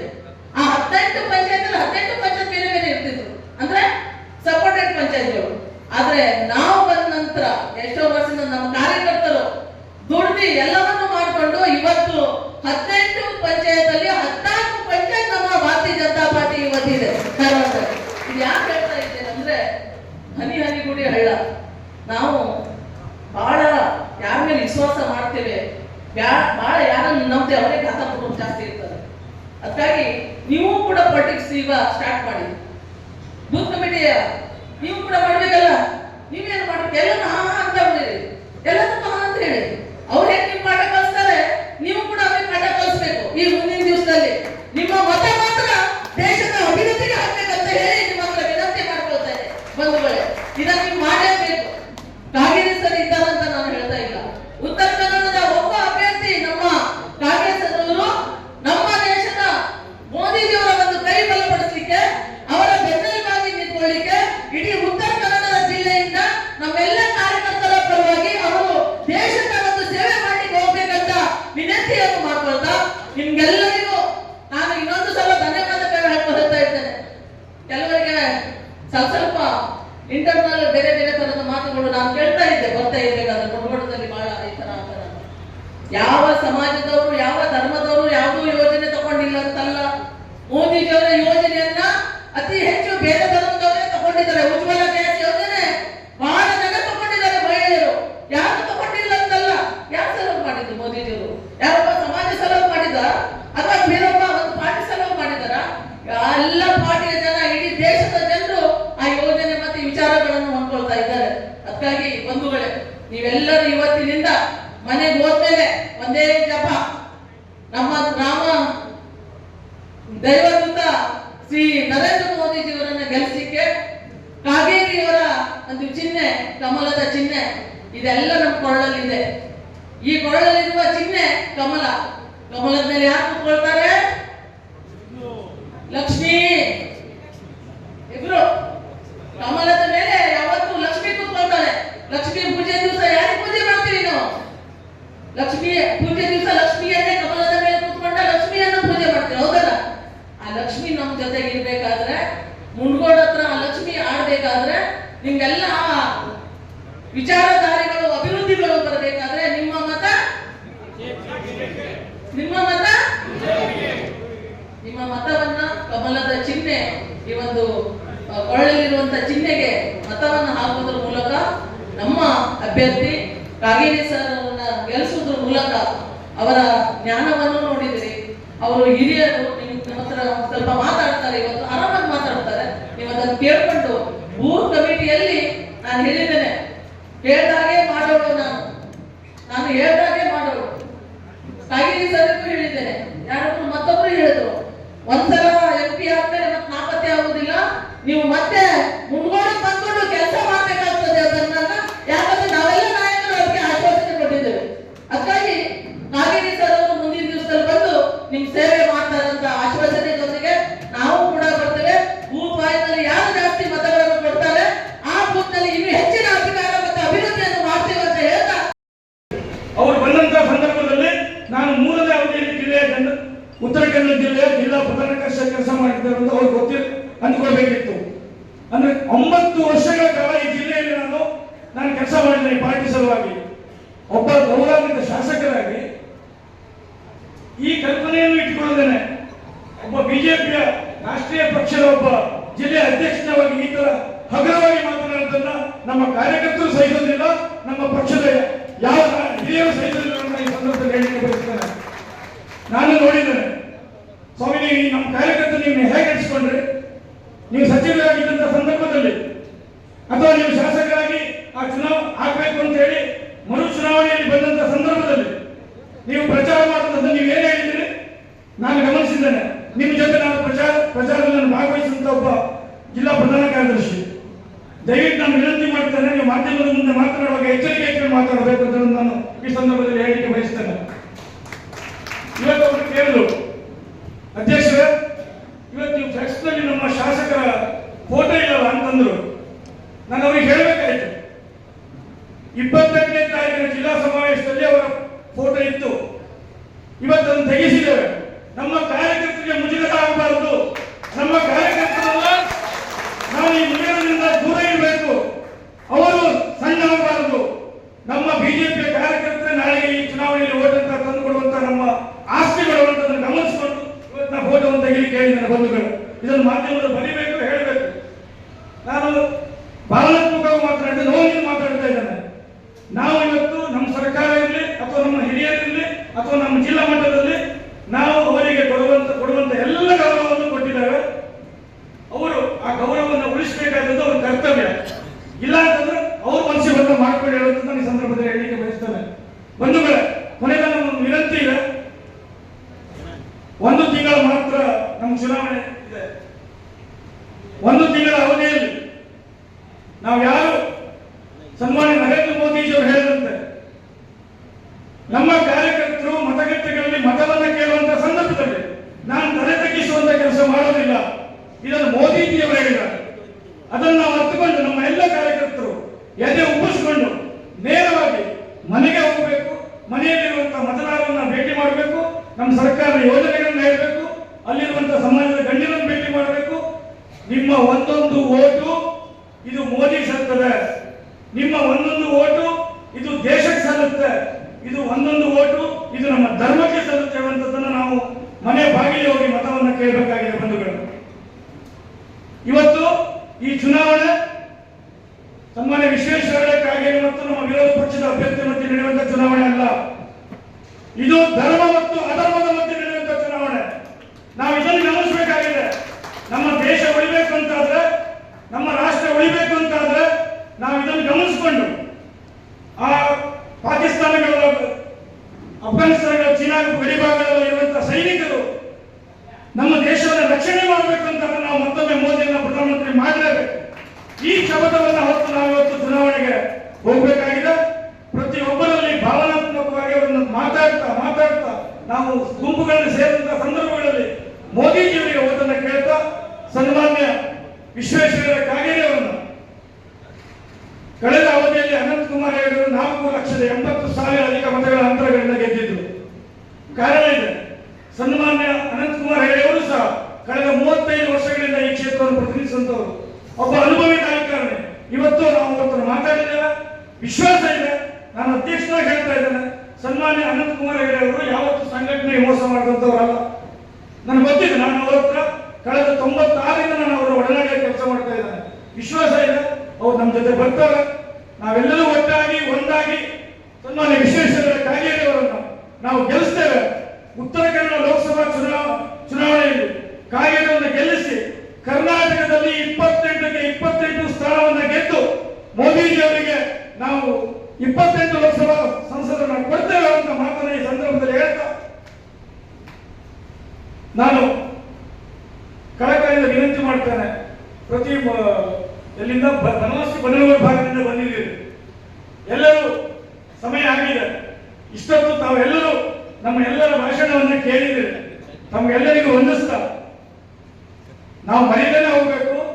ಆತ್ಮವಿಶ್ವಾಸದಿಂದ ಪ್ರತಿಜ್ಞೆ ಮಾಡಿಕೊಂಡು ಮನಸ್ಸಿನಲ್ಲಿ ನಾನು ಮೋದಿಯವರನ್ನ ಗೆಲ್ಲಿಸ್ತೇನೆ ಅಂತ ಶಪಥವನ್ನು ಮಾಡಿಕೊಂಡು ಈ ಸ್ಥಳದಿಂದ ತೆರಳಬೇಕು. ನಾಳೆ ಬೆಳಿಗ್ಗೆಯಿಂದ ನಮ್ಮ ಮತಗಟ್ಟೆಯಲ್ಲಿ ಇರಬೇಕು ಅಂತ ವಿನಂತಿಯನ್ನು ಮಾಡ್ತಾ ಅವರು ಬಂದಂತಹ ಸಂದರ್ಭದಲ್ಲಿ ನಾನು 3ನೇ ಅವಧಿಯಲ್ಲಿ ಉತ್ತರ ಕನ್ನಡ ಜಿಲ್ಲೆಯ ಜಿಲ್ಲಾ ಪ್ರಧಾನ ಕಾರ್ಯದರ್ಶಿ ಕೆಲಸ ಮಾಡಿದ್ದೇವೆ ಅಂತ ಅವ್ರು ಅಂದ್ಕೊಳ್ಬೇಕಿತ್ತು. ಅಂದ್ರೆ 9 ವರ್ಷಗಳ ಕಾಲ ಈ ಜಿಲ್ಲೆಯಲ್ಲಿ ನಾನು ಕೆಲಸ ಮಾಡಿದ್ದೇನೆ ಪಾರ್ಟಿ ಸಲುವಾಗಿ. ಒಬ್ಬ ಗೌರವಾನ್ವಿತ ಶಾಸಕರಾಗಿ ಈ ಕಲ್ಪನೆಯನ್ನು ಇಟ್ಟುಕೊಳ್ಳುತ್ತೇನೆ. ಒಬ್ಬ ಬಿಜೆಪಿಯ ರಾಷ್ಟ್ರೀಯ ಪಕ್ಷದ ಒಬ್ಬ ಜಿಲ್ಲೆಯ ಅಧ್ಯಕ್ಷನಾಗಿ ಈ ತರ ಹಗುರವಾಗಿ ಮಾತನಾಡುವುದನ್ನ ನಮ್ಮ ಕಾರ್ಯಕರ್ತರು ಸಹಿಸೋದಿಲ್ಲ, ನಮ್ಮ ಪಕ್ಷದ ಯಾವ ಹಿರಿಯರು ಸಹಿಸೋದಿಲ್ಲ ಅಂತ ಈ ಸಂದರ್ಭದಲ್ಲಿ ಹೇಳಿಕೆ ಬಯಸ್ತೇನೆ. ನಾನು ನೋಡಿದ್ದೇನೆ, ಸ್ವಾಮಿ ನೀವು ನಮ್ಮ ಕಾರ್ಯಕರ್ತರು ನೀವು ಹೇಗೆ ನಡೆಸಿಕೊಂಡ್ರೆ, ನೀವು ಸಚಿವರಾಗಿದ್ದಂತಹ ಸಂದರ್ಭದಲ್ಲಿ ಅಥವಾ ನೀವು ಶಾಸಕರಾಗಿ ಆ ಚುನಾವಣೆ ಆಗಬೇಕು ಅಂತ ಹೇಳಿ ಮರು ಚುನಾವಣೆಯಲ್ಲಿ ಬಂದಂತಹ ಸಂದರ್ಭದಲ್ಲಿ ನೀವು ಪ್ರಚಾರ ಮಾಡುವುದನ್ನು ನೀವು ಏನು ಹೇಳಿದ್ದೀರಿ ನಾನು ಗಮನಿಸಿದ್ದೇನೆ. ನಿಮ್ಮ ಜೊತೆ ನಾನು ಪ್ರಚಾರದಲ್ಲಿ ಭಾಗವಹಿಸಿದಂತ ಒಬ್ಬ ಜಿಲ್ಲಾ ಪ್ರಧಾನ ಕಾರ್ಯದರ್ಶಿ. ದಯವಿಟ್ಟು ನಾನು ವಿನಂತಿ ಮಾಡ್ತೇನೆ, ನೀವು ಮಾಧ್ಯಮದ ಮುಂದೆ ಮಾತನಾಡುವಾಗ ಎಚ್ಚರಿಕೆ ಇಟ್ಕೊಂಡು ಮಾತಾಡಬೇಕು ಅಂತ ನಾನು ಈ ಸಂದರ್ಭದಲ್ಲಿ ಹೇಳಿಕೆ ಬಯಸ್ತೇನೆ. ಇವತ್ತು ಅವರು ಕೇಳಿದ್ರು ನಮ್ಮ ಶಾಸಕರ ಫೋಟೋ ಇಲ್ಲಲ್ಲ ಅಂತಂದ್ರು. ನಾನು ಅವ್ರಿಗೆ ಹೇಳಬೇಕಾಯ್ತು, 28ನೇ ತಾರೀಕಿನ ಜಿಲ್ಲಾ ಸಮಾವೇಶದಲ್ಲಿ ಅವರ ಫೋಟೋ ಇತ್ತು, ಇವತ್ತನ್ನು ತೆಗೆಸಿದ್ದೇವೆ. ನಮ್ಮ ಕಾರ್ಯಕರ್ತರಿಗೆ ಮುಜುಗರ ಆಗಬಾರದು. ನಮ್ಮ ಕಾರ್ಯಕರ್ತರಲ್ಲ ನಾವು ಈ ಮುಜುಗರದಿಂದ ದೂರ ಇರಬೇಕು. ಅವರು ಸಣ್ಣ ಆಗಬಾರದು. ನಮ್ಮ ಬಿಜೆಪಿಯ ಕಾರ್ಯಕರ್ತರೆ ನಾಳೆಗೆ ಈ ಚುನಾವಣೆಯಲ್ಲಿ ಓಟ್ ಅಂತ ತಂದು ಕೊಡುವಂತ ನಮ್ಮ ಆಸ್ತಿಗಳು ಅಂತದನ್ನು ಗಮನಿಸಿಕೊಂಡು ಇವತ್ತಿನ ಫೋಟೋವನ್ನು ತೆಗೆಯಲಿಕ್ಕೆ ಹೇಳಿದ್ದೇನೆ ಬಂಧುಗಳು. ಇದನ್ನು ಮಾಧ್ಯಮದಲ್ಲಿ ಬರೀಬೇಕು, ಹೇಳಬೇಕು. ನಾನು ಭಾವನಾತ್ಮಕವಾಗಿ ಮಾತನಾಡಿದ ನೋವಿನ ಮಾತಾಡ್ತಾ ಇದ್ದೇನೆ. ನಾವು ಇವತ್ತು ನಮ್ಮ ಸರ್ಕಾರ ಇರಲಿ ಅಥವಾ ನಮ್ಮ ಹಿರಿಯರಿರಲಿ ಅಥವಾ ನಮ್ಮ ಜಿಲ್ಲಾ ಮಟ್ಟದಲ್ಲಿ ನಾವು ಅವರಿಗೆ ಕೊಡುವಂತ ಎಲ್ಲ ಗೌರವವನ್ನು ಕೊಟ್ಟಿದ್ದೇವೆ. ಅವರು ಆ ಗೌರವವನ್ನು ಉಳಿಸಬೇಕಾದದ್ದು ಅವರ ಕರ್ತವ್ಯ. ಇಲ್ಲ ಅಂತಂದ್ರೆ ಅವ್ರ ಮನಸ್ಸಿಗೆ ಬಂದ ಮಾಡ್ಕೊಂಡು ಹೇಳುವಂತ ನಾನು ಈ ಸಂದರ್ಭದಲ್ಲಿ ಹೇಳಲಿಕ್ಕೆ ಬಯಸ್ತೇನೆ. ಬಂಧುಗಳೇ, ಕೊನೆಗೆ ನಮ್ಮ ವಿನಂತಿ ಇದೆ, 1 ತಿಂಗಳ ಮಾತ್ರ ನಮ್ಮ ಚುನಾವಣೆ ಇದೆ. 1 ತಿಂಗಳ ಅವಧಿಯಲ್ಲಿ ನಾವು ಯಾರು ಸನ್ಮಾನ್ಯ ನರೇಂದ್ರ ಮೋದಿಜಿಯವರು ಹೇಳಿದಂತೆ ನಮ್ಮ ಕಾರ್ಯಕರ್ತರು ಮತಗಟ್ಟೆಗಳಲ್ಲಿ ಮತವನ್ನು ಕೇಳುವಂತ ಸಂದರ್ಭದಲ್ಲಿ ನಾನು ತಲೆ ತಗ್ಗಿಸುವಂತ ಕೆಲಸ ಮಾಡೋದಿಲ್ಲ. ಇದನ್ನು ಮೋದಿಜಿಯವರು ಹೇಳಿದ್ದಾರೆ. ಅದನ್ನು ನಾವು ಅರ್ಥಕೊಂಡು ನಮ್ಮ ಎಲ್ಲ ಕಾರ್ಯಕರ್ತರು ಎದೆ ಉಬ್ಬಿಸಿಕೊಂಡು ನೇರವಾಗಿ ಮನೆಗೆ ಹೋಗಬೇಕು. ಮನೆಯಲ್ಲಿರುವಂತಹ ಮತದಾರರನ್ನ ಭೇಟಿ ಮಾಡಬೇಕು. ನಮ್ಮ ಸರ್ಕಾರದ ಯೋಜನೆಗಳನ್ನ ಹೇಳಬೇಕು. ಅಲ್ಲಿರುವಂತಹ ಸಮಾಜದ ಗಣ್ಯರನ್ನು ಭೇಟಿ ಮಾಡಬೇಕು. ನಿಮ್ಮ ಒಂದೊಂದು ಓಟು ಇದು ಮೋದಿ ಸಲ್ತದೆ. ನಿಮ್ಮ ಒಂದೊಂದು ಓಟು ಇದು ದೇಶಕ್ಕೆ ಸಲ್ಲುತ್ತೆ. ಇದು ಒಂದೊಂದು ಓಟು ಇದು ನಮ್ಮ ಧರ್ಮಕ್ಕೆ ಸಲ್ಲುತ್ತೆ ಅನ್ನುವಂಥದ್ದನ್ನು ನಾವು ಮನೆ ಬಾಗಿಲಿಗೆ ಹೋಗಿ ಮತವನ್ನು ಕೇಳಬೇಕಾಗಿದೆ ಬಂಧುಗಳು. ಇವತ್ತು ಈ ಚುನಾವಣೆ ಸನ್ಮಾನ್ಯ ವಿಶ್ವೇಶ್ವರ ಕಾಗೇರಿ ಮತ್ತು ನಮ್ಮ ವಿರೋಧ ಪಕ್ಷದ ಅಭ್ಯರ್ಥಿ ಮಧ್ಯೆ ನಡೆಯುವಂತಹ ಚುನಾವಣೆ ಅಲ್ಲ. ಇದು ಧರ್ಮ ಮತ್ತು ಅಧರ್ಮದ ಮಧ್ಯೆ ನಡೆಯುವಂತಹ ಚುನಾವಣೆ. ನಾವು ಇದನ್ನು ಗಮನಿಸಬೇಕಾಗಿದೆ. ನಮ್ಮ ದೇಶ ಉಳಿಬೇಕು ಅಂತಾದ್ರೆ, ನಮ್ಮ ರಾಷ್ಟ್ರ ಉಳಿಬೇಕು ಅಂತಾದ್ರೆ ನಾವು ಇದನ್ನು ಗಮನಿಸಿಕೊಂಡು ಆ ಪಾಕಿಸ್ತಾನಗಳ, ಅಫ್ಘಾನಿಸ್ತಾನಗಳ, ಚೀನಾ ಗಡಿಭಾಗಗಳಲ್ಲಿ ಇರುವಂತಹ ಸೈನಿಕರು ನಮ್ಮ ದೇಶವನ್ನು ರಕ್ಷಣೆ ಮಾಡಬೇಕು ಅಂತ ನಾವು ಮತ್ತೊಮ್ಮೆ ಮೋದಿಯನ್ನ ಪ್ರಧಾನಮಂತ್ರಿ ಮಾಡಲೇಬೇಕು. ಈ ಶಪಥವನ್ನು ಹೊತ್ತು ನಾವು ಇವತ್ತು ಚುನಾವಣೆಗೆ ಹೋಗಬೇಕಾಗಿದೆ. ಪ್ರತಿಯೊಬ್ಬರಲ್ಲಿ ಭಾವನಾತ್ಮಕವಾಗಿ ಅವರನ್ನು ಮಾತಾಡ್ತಾ ನಾವು ಗುಂಪುಗಳಲ್ಲಿ ಸೇರಿದಂತಹ ಸಂದರ್ಭಗಳಲ್ಲಿ ಮೋದಿಜಿಯವರಿಗೆ ಓದನ್ನು ಕೇಳ್ತಾ ಸನ್ಮಾನ್ಯ ವಿಶ್ವೇಶ್ವರ ಕಾಗೇರಿ ಅವರನ್ನು ಕಳೆದ ಅವಧಿಯಲ್ಲಿ ಅನಂತಕುಮಾರ್ ಅವರು 4,80,000 ಅಧಿಕ ಮತಗಳ ಅಂತರಗಳಿಂದ ಗೆದ್ದಿದ್ರು. ಕಾರಣ ಇದೆ, ಸನ್ಮಾನ್ಯ ಅನಂತಕುಮಾರ್ ಅವರು ಸಹ ಕಳೆದ 35 ವರ್ಷಗಳಿಂದ ಈ ಕ್ಷೇತ್ರವನ್ನು ಪ್ರತಿನಿಧಿಸುವಂತವರು, ಒಬ್ಬ ಅನುಭವಿ ರಾಜಕಾರಣಿ. ಇವತ್ತು ನಾವು ಅವರನ್ನು ಮಾತಾಡಿದ್ದೇವೆ, ವಿಶ್ವಾಸ ಇದೆ. ನಾನು ಅಧ್ಯಕ್ಷನಾಗಿ ಹೇಳ್ತಾ ಇದ್ದೇನೆ, ಸನ್ಮಾನ್ಯ ಅನಂತಕುಮಾರ್ ಅವರು ಯಾವತ್ತು ಸಂಘಟನೆಗೆ ಮೋಸ ಮಾಡಿದಂತವರಲ್ಲ. ನನಗೆ ಗೊತ್ತಿದೆ, ನಾನು ಅವರ ಹತ್ರ ಕಳೆದ 96ರಿಂದ ನಾನು ಅವರ ಒಡನಾಡಿಯ ಕೆಲಸ ಮಾಡ್ತಾ ಇದ್ದೇನೆ. ವಿಶ್ವಾಸ ಇದೆ, ಅವ್ರು ನಮ್ಮ ಜೊತೆ ಬರ್ತಾರೆ. ನಾವೆಲ್ಲರೂ ಒಟ್ಟಾಗಿ ಒಂದಾಗಿ ಸನ್ಮಾನ್ಯ ವಿಶ್ವೇಶ್ವರ ಕಾಗೇರಿ ಅವರನ್ನು ನಾವು ಗೆಲ್ಲಿಸ್ತೇವೆ. ಉತ್ತರ ಕನ್ನಡ ಲೋಕಸಭಾ ಚುನಾವಣೆಯಲ್ಲಿ ಕಾಗೇರಿಯನ್ನು ಗೆಲ್ಲಿಸಿ ಕರ್ನಾಟಕದಲ್ಲಿ 28ಕ್ಕೆ 28 ಸ್ಥಾನವನ್ನು ಗೆದ್ದು ಮೋದಿಜಿ ಅವರಿಗೆ ನಾವು 28 ಲೋಕಸಭಾ ಸಂಸದರನ್ನು ಕೊಡ್ತೇವೆ ಅಂತ ಮಾತನ್ನ ಈ ಸಂದರ್ಭದಲ್ಲಿ ಹೇಳ್ತಾ ನಾನು ಕಳಕಳಿಯಿಂದ ವಿನಂತಿ ಮಾಡ್ತೇನೆ. ಪ್ರತಿ ಎಲ್ಲಿಂದ ಬನವಾಸಿ ಬನಗೂರು ಭಾಗದಿಂದ ಬಂದಿದ್ದೀರಿ, ಎಲ್ಲರೂ ಸಮಯ ಆಗಿದೆ. ಇಷ್ಟೊತ್ತು ತಾವೆಲ್ಲರೂ ನಮ್ಮ ಎಲ್ಲರ ಭಾಷಣವನ್ನು ಕೇಳಿದ್ದೀರಿ. ತಮಗೆಲ್ಲರಿಗೂ ವಂದಿಸ್ತಾ ನಾವು ಮನೆಯಲ್ಲೇ ಹೋಗಬೇಕು. ಆತ್ಮವಿಶ್ವಾಸದಿಂದ ಪ್ರತಿಜ್ಞೆ ಮಾಡಿಕೊಂಡು ಮನಸ್ಸಿನಲ್ಲಿ ನಾನು ಮೋದಿಯವರನ್ನ ಗೆಲ್ಲಿಸ್ತೇನೆ ಅಂತ ಶಪಥವನ್ನು ಮಾಡಿಕೊಂಡು ಈ ಸ್ಥಳದಿಂದ ತೆರಳಬೇಕು. ನಾಳೆ ಬೆಳಿಗ್ಗೆಯಿಂದ ನಮ್ಮ ಮತಗಟ್ಟೆಯಲ್ಲಿ ಇರಬೇಕು ಅಂತ ವಿನಂತಿಯನ್ನು ಮಾಡ್ತಾ ಸಾಹೇಬ್ರು ಹೇಳಿದ್ರೆ ಚಲವಾದಿಯವ್ರ ಭಾಷಣ ನೋಡಿ ನೀನು ಮತ್ತೆ ಗುರ್ತು ಮಾಡಿದ್ದೀನಿ, ಸಣ್ಣ ಮಾಡಬೇಡ ಅಂತ. ಚಲವಾದಿಯವ್ರ ಭಾಷಣ ವಿಷಯ ಇಲ್ಲ, ಈಗ ಅದು ಮಾಡೋದಿಲ್ಲ. ಭಾರತ್ ಮಾತಾ ಕಿ ಎರಡು ಕೈ ಅಲ್ಲಿ ಹೊಸೋದ್ರಲ್ಲ, ಯಾಕೆ ಹೆದರಿರೋ? ಭಾರತ್ ಮಾತಾ ಕಿ, ಭಾರತ್ ಮಾತಾ ಕಿ, ಜೈ ಶ್ರೀರಾಮ್, ಜೈ ಶ್ರೀರಾಮ್, ಜೈ ಭವಾನಿ, ಜೈ ಶಿವಾಜಿ, ಭಾರತ್ ಮಾತಾ ಕಿ, ಭಾರತೀಯ ಜನತಾ ಪಕ್ಷಕ್ಕೆ. ನೀವು ನಿಧಿ ಒಳಗದಿರಿ ಅಂದ್ಕೊಂಡು ನಾವು ಅಂತೀವಿ ಅಷ್ಟ, ಇಲ್ಲ ಅದಿರಿ ಅಂತ ಹೇಳ್ತೀವಿ. ಇವತ್ತಿನ ಲೋಕಸಭಾ ಚುನಾವಣಾ ಪ್ರಯುಕ್ತ ನಡೆದಂತ ಮುಂಡಗೋಡಿನ ಕಾರ್ಯಕರ್ತರ ಸಭೆಯ ವೇದಿಕೆಯ ಅಧ್ಯಕ್ಷರು ಜಿಲ್ಲಾಧ್ಯಕ್ಷರು ಆದ ಗೌರವಾನ್ವಿತ NS ಹೆಗ್ಡೆಜಿ ಅವರೇ, ಮಂಡಲ ಅಧ್ಯಕ್ಷರಾದ ಗೌರವಾನ್ವಿತ ಮಂಜುನಾಥ್ ಪಾಟೀಲ್, ಪಕ್ಷದ ಹಿರಿಯ ನಾಯಕರು, ಮಾರ್ಗದರ್ಶಕರು, ಮಾಜಿ ಸಭಾಪತಿಗಳು, ಸಭಾಧ್ಯಕ್ಷರು ಮತ್ತು ಈ ಸಲ ನಮ್ಮ ಲೋಕಸಭಾ ಕ್ಷೇತ್ರದ ಅಭ್ಯರ್ಥಿಗಳಾದ ಗೌರವಾನ್ವಿತ ವಿಶ್ವೇಶ್ವರ ಹೆಗಡೆ ಕಾಗೇರಿಜಿ ಅವರೇ, ಪಕ್ಷದ ರಾಜ್ಯ ಉಪಾಧ್ಯಕ್ಷರು, ಕಾರವಾರದ ಮಾಜಿ ಶಾಸಕರಾದ ಗೌರವಾನ್ವಿತ ರೂಪಾಲಿ ನಾಯ್ಕರವರೇ, LT ಪಾಟೀಲ್ ರೇ, ಮಾಧ್ಯಮದ ವಕ್ತಾರ ಹರಿಪ್ರಕಾಶ್ ಕೋಣೆಮನೆ ಅವರೇ, ಅಶೋಕ್ ಚಲ್ವಾದಿ ಅವರೇ, ಜಿಲ್ಲೆಯ ಎಲ್ಲ ಗೌರವಾನ್ವಿತ ಪ್ರಧಾನ ಕಾರ್ಯದರ್ಶಿಗಳೇ, ವಿನೋಮ್ ಉರ್ಷಿಮಠ್ ಅವರೇ, ಲೈಸಾ ಥಾಮಸ್ ಅವರೇ, ಚಂದ್ರು ಎಸಳೆ ಅವರೇ, ಬಾಳ್ಕೆ ಅವರೇ, ನಮ್ಮ ರಮೇಶ್ ನಾಯ್ಕರೇ, ಇಲ್ಲಿ ಸೇರಿರ್ತಕ್ಕಂಥ ಎಲ್ಲ ಗೌರವಾನ್ವಿತ ಪಕ್ಷದ ಹಿರಿಯ ಕಿರಿಯ ಪದಾಧಿಕಾರಿಗಳೇ ಮತ್ತು ಮಾಧ್ಯಮದ ಮಿತ್ರರೇ, ಅವಾಗಿ ನೋಡಾಕತ್ತೆ ನಾನು ಎಲ್ಲರೂ ಸುಮ್ಮನೆ ಕೂತಾರೆ, ಎಲ್ಲರೂ ಮನಸ್ಸಿನಾಗ ಐತಿ. ಹೌದ್ರಿ, ನಾವು ಬಿಜೆಪಿಗೆ ಹಾಕ್ತೇವಿ, ಅದು ಹಾಕಿದ ಮ್ಯಾಗ ಉಳಿತಾರ ಗ್ಯಾರಂಟಿ ನಮ್ಗೆ ಸಿಗುವಾತು ಅಂತ ನಿಮ್ಮ ತಲೆಯಾಗೈತಿ. ಹೌದಲ್ರಿ? ಅದು ಲವ್ ಮ್ಯಾರೇಜ್ ರೀ, ಅದು ಯಾವಾಗ ಮುಗಿದು ಬರ್ತೈತೆ ಹೇಳಕ್ ಬರುದಿಲ್ಲ. ಇದು ಹಿರಿಯರ್ ಅರೇಂಜ್ ಮಾಡಿದ ಮ್ಯಾರೇಜ್ ಇದು ಹರ್ಕೊಂಡು ಹೋಗಕ್ಕೆ ಸಾಧ್ಯ ಇಲ್ರಿ. ಸರಿ ಮಾಡ ಯಾರು ಹೇಳೋ ಅವಶ್ಯಕತೆ ಇಲ್ಲ. ಹೌದಲ್ರಿ?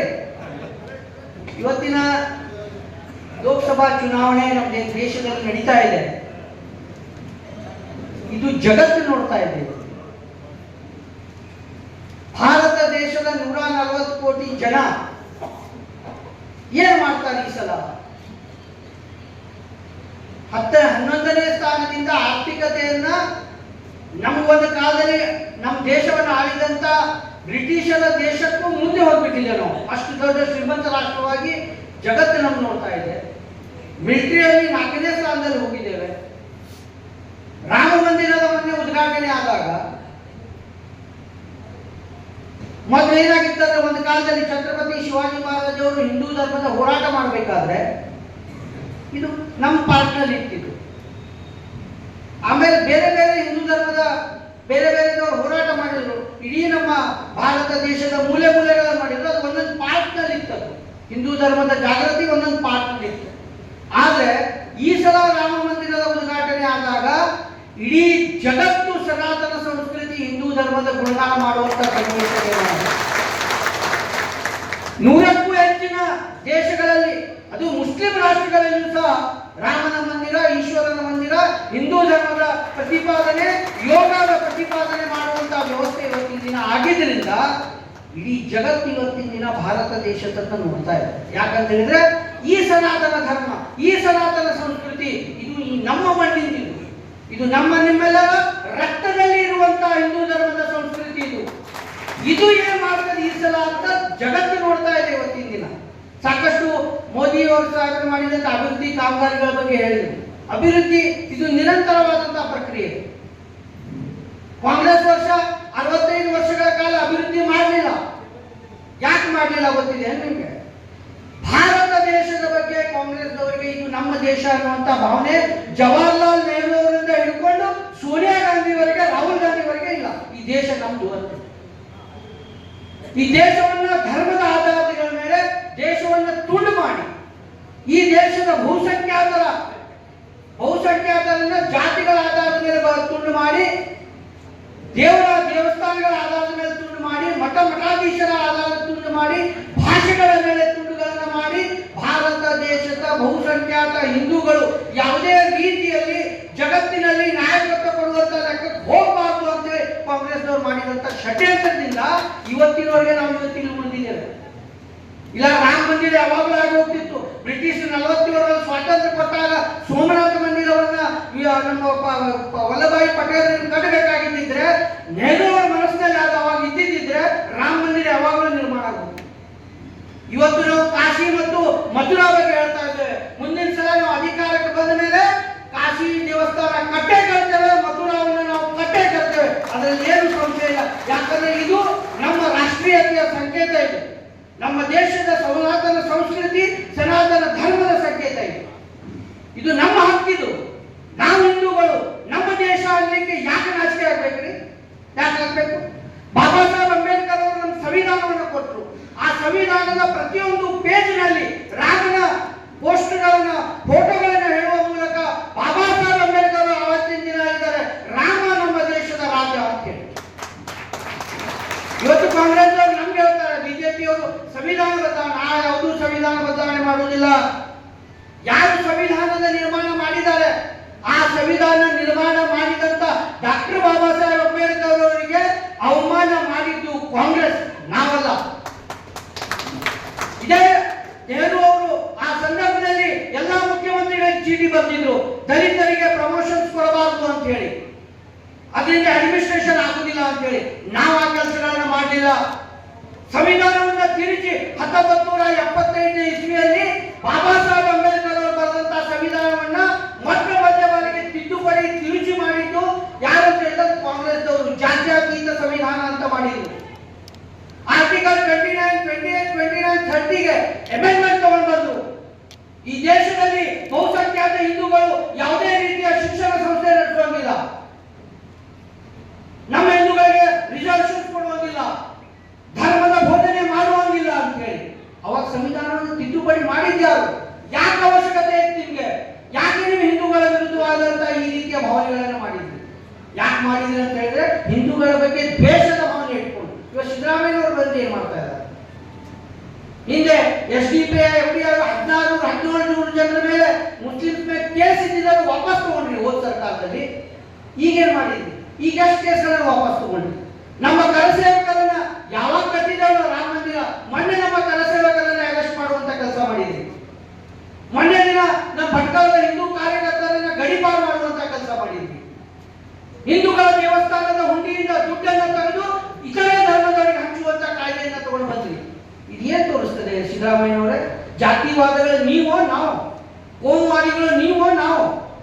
ಬಿಜೆಪಿ ಪಕ್ಷ ಕೋಮುವಾದ ಅಲ್ಲ, ಸಬ್ಕಾ ಸಾಥ್ ಸಬ್ಕಾ ವಿಶ್ವಾಸ್, ಸಬ್ಕಾ ಸಾಥ್ ಸಬ್ಕಾ ವಿಕಾಸ್, ಸಬ್ಕಾ ಪ್ರಯಾಸ್ ಅನ್ನುವಂತ ಭಾವನೆಯಿಂದ ಹೋಗುವಂತ ನಮ್ಮ ಪಕ್ಷ. ಹೌದು, ನಾವು ನಮ್ಮ ಸನಾತನ ಧರ್ಮ, ಸನಾತನ ಸಂಸ್ಕೃತಿಯ ರಕ್ಷಣೆಯನ್ನು ನಾವು ಮಾಡ್ತೇವೆ. ಆದ್ರೆ ಇತರೆ ಧರ್ಮದವರಿಗೆ ನಾವು ಎಂದು ತೊಂದರೆ ಕೊಡ್ಲಿಕ್ಕೆ ಹೋಗ್ಲಿಲ್ಲ.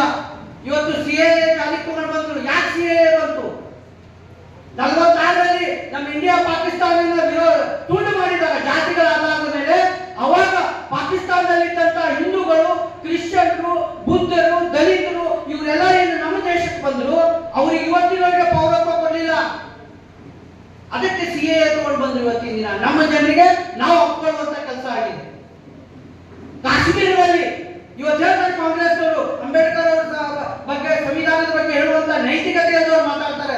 ಕಾಶ್ಮೀರದಲ್ಲಿ ಮೊನ್ನೆ ನರೇಂದ್ರ ಮೋದಿ ಅವರು 370 ತೆಗೆಯುವವರೆಗೆ ಅಲ್ಲಿ ದಲಿತರಿಗೆ ರಿಸರ್ವೇಶನ್ ಇದ್ದಿಲ್ಲ, ಅಲ್ಲಿಯ ಮುಸ್ಲಿಮರು, ಇಂಡಿಯನ್ ಮುಸ್ಲಿಮರಿಗೂ ರಿಸರ್ವೇಶನ್ ಇದ್ದಿಲ್ಲ, ನಮ್ಮ ಭಾರತದ ಸಂವಿಧಾನ ಇರಲಿಲ್ಲ. ಅದನ್ನು ತಂದು ಕೊಟ್ಟವರು ನರೇಂದ್ರ ಮೋದಿ. ಸಂವಿಧಾನಕ್ಕೆ ಗೌರವ ಕೊಟ್ಟವರು ಯಾರು? ನಾವು, ಭಾರತೀಯ ಜನತಾ ಪಕ್ಷ. ಸಂವಿಧಾನಕ್ಕೆ ಅಪಚಾರ ನಾವು ಮಾಡಿಲ್ಲ. ಹೀಗಾಗಿ ಈ ಜಗತ್ತು ಇವತ್ತು ನಿಮ್ಮ ಕಡೆ ನಮ್ಮ ಕಡೆ ನೋಡ್ತಾ ಇದೆ. ಏನಂತ ಹೇಳಿ, ಜಗತ್ತಿನಲ್ಲಿ ಸನಾತನ ಧರ್ಮ, ಸನಾತನ ಸಂಸ್ಕೃತಿ, ಹಿಂದೂ ಧರ್ಮದ ಉಳಿವೇನಾದ್ರೆ ಇದ್ದದ್ದು ಭಾರತ ದೇಶದಲ್ಲಿ. ಆ ಉಳಿವನ್ನು ಉಳಿಸಿ, ಧರ್ಮವನ್ನು ಉಳಿಸಿ, ದೇಶವನ್ನು ಅಭಿವೃದ್ಧಿ ಪಡಿಸಿ, ಇಡೀ ಜಗತ್ತಿನಲ್ಲೇ, ವಿಶ್ವದಲ್ಲೇ ಇವತ್ತು ವಿಶ್ವ ನಾಯಕನನ್ನಾಗಿ ಮಾಡುವಂತ ಭಾರತ ದೇಶಕ್ಕೆ ಗೌರವ ತಂದುಕೊಟ್ಟಂತ ನರೇಂದ್ರ ಮೋದಿ ಅವರು ಇವತ್ತಿನ ದಿನ ಚುನಾವಣೆ ಆಗ್ತಾ ಇದ್ದಾರೆ.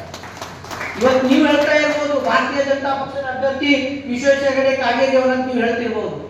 ಇದು ಭಾರತೀಯ ಜನತಾ ಪಕ್ಷದ ಇಲೆಕ್ಷನ್ ಅಲ್ಲ, ಇದು ದೇಶದ ಇಲೆಕ್ಷನ್. ದೇಶದ ಪರವಾಗಿರುವವರು, ದೇಶದ ವಿರೋಧಿಗಳು, ಈ ಎರಡು ಗುಂಪಿನ ನಡುವೆ ಇಲೆಕ್ಷನ್ ನಡೀತಾ ಇದೆ. ದೇಶದ ಸನಾತನ ಧರ್ಮ ಸಂಸ್ಕೃತಿಯ ಪರವಾಗಿದ್ದವರು, ಸನಾತನ ಸಂಘದ ವಿರೋಧವಾಗಿದ್ದವರ ನಡುವೆ ಇಲೆಕ್ಷನ್ ನಡೀತಾ ಇದೆ. ಇದು ನಮ್ಮ ನಿಮ್ಮೆಲ್ಲರ ಇಲೆಕ್ಷನ್. ಇದು ಕಾಗೇರಿಯವರ ಇಲೆಕ್ಷನ್ ಅಲ್ಲ, ಇದು ಅಥವಾ ನರೇಂದ್ರ ಮೋದಿ ಅವರ ಇಲೆಕ್ಷನ್ ಅಲ್ಲ. ಮುಂದಿನ ದಿನಗಳಲ್ಲಿ ಈ ದೇಶ ನಮ್ಗೆ ಉಳಿಬೇಕು, ನಮ್ಮ ಮಕ್ಕಳು, ನಮ್ಮ ಸಂಘ ಉಳಿಬೇಕು, ಈ ಧರ್ಮ ಉಳಿಬೇಕು. ಪ್ರತಿಯೊಂದು ಮನೆಯಲ್ಲಿ ಒಂದು ಬಡ 1 ಲಕ್ಷ ರೂಪಾಯಿ ಮನೆ ಕಟ್ತಾನೆ, ಅದು ಒಂದು ದೇವರ ಕೋಣೆ ಅಂತ ಮಾಡ್ತಾನೆ ಇಲ್ಲ? ದೇವರ ಕೋಣೆ ಅಂತ ಮಾಡ್ತಾನೆ. 1 ಲಕ್ಷದ ಮನೆ ಕಟ್ತಾನೆ. 1 ಕೋಟಿ ಮನೆ ಕಟ್ಟಿದವನು ದೇವರ ಮನೆ ಅಂತ ಮಾಡ್ತಾನೆ. ಯಾಕೆ ಮಾಡ್ಬೇಕು ದೇವರ ಮನೆ? ಏನು ಅವಶ್ಯಕತೆ ಇದೆ? ಕಾಂಗ್ರೆಸ್ದವ್ರು ಹೇಳ್ತಾರೆ ದೇವಸ್ಥಾನ ಕಟ್ಟಿದ್ರೆ ಹೊಟ್ಟಿ ತುಂಬತಾ ಇದೆ. ಮತ್ತೆ ಮನೆಯೊಳಗೆ ದೇವರ ಕೋಣೆ ಅದಕ್ಕೆ ಮಾಡ್ತೀವಿ, ಊರೊಳಗೆ ದೇವಸ್ಥಾನಗಳನ್ನ ಅದಕ್ಕೆ ಕೊಡ್ತೀವಿ. ನಮ್ಮ ಶ್ರದ್ಧೆ ಮುಗಿದ ಭಾವನೆ ಇದೆ. ನಾವು ಎಲ್ಲರಲ್ಲೂ ದೇವರನ್ನ ಕಾಣುವಂತ ನಮ್ಮ ಸನಾತನ ಧರ್ಮ, ಸನಾತನ ಸಂಸ್ಕೃತಿ. ಕಲ್ಲಿನಲ್ಲಿ ಕಾಣ್ತೇವೆ, ಮಣ್ಣಿನಲ್ಲಿ ಕಾಣ್ತೇವೆ, ಪ್ರಾಣಿಗಳಲ್ಲಿ ಕಾಣ್ತೇವೆ, ಗಿಡದಲ್ಲಿ ನಾವು ಕಾಣ್ತೇವೆ. ಇದು ನಮ್ಮ ಧರ್ಮ, ನಮ್ಮ ಸಂಸ್ಕೃತಿ. ಈ ಸಂಸ್ಕೃತಿ ಧರ್ಮವನ್ನು ಎತ್ತಿಡುವಂತ ಕೆಲಸ ಇವತ್ತಿನ ದಿನ ನರೇಂದ್ರ ಮೋದಿ ಅವರು ಮಾಡಿದ್ದಾರೆ. ಹಿಂದೂ ಧರ್ಮಕ್ಕೆ, ಹಿಂದೂ ರಕ್ತಕ್ಕೆ ಗೌರವ ಸರ್ಕಾರ ಇವತ್ತಿನ ದಿನ ಮಾಡಿದ್ದೀವಿ. ಹೀಗಾಗಿ ನಾವು ಇವತ್ತಿನ ದಿನ ಜಾಗೃತರಾಗಬೇಕಂದ್ರೆ 5 ವಾರಂಟಿಗಳು, 5 ಗ್ಯಾರಂಟಿಗಳು. ಅವು ವಾರಂಟಿ ಇಲ್ಲದ ಗ್ಯಾರಂಟಿ ಇದೆ. ಅವು ನಾಳೆ 7ನೇ ತಾರೀಕು ಮೇ 7ಕ್ಕೆ ಚುನಾವಣೆ ಮುಗಿತು. ಜೂನ್ 4ನೇ ತಾರೀಕಿಗೆ ರಿಸಲ್ಟ್ ಬಂತು. 10ನೇ ತಾರೀಕಿಗೆ ಸಿದ್ದರಾಮಯ್ಯ ಟ್ರೆಜರಿ ಖಾಲಿ. ಮತ್ತೆ ಬಿಗಿ ಬೆಳಗೋದು ಹೋಗುದಿರು. ನಿಮಗೆ ಗ್ಯಾರಂಟಿನೂ ಇಲ್ಲ, ಏನೂ ಇಲ್ಲ. ಒಂದು ಗ್ಯಾರಂಟಿ ದುಡ್ಡಿಲ್ಲ ಇವ್ರ ಹತ್ರ.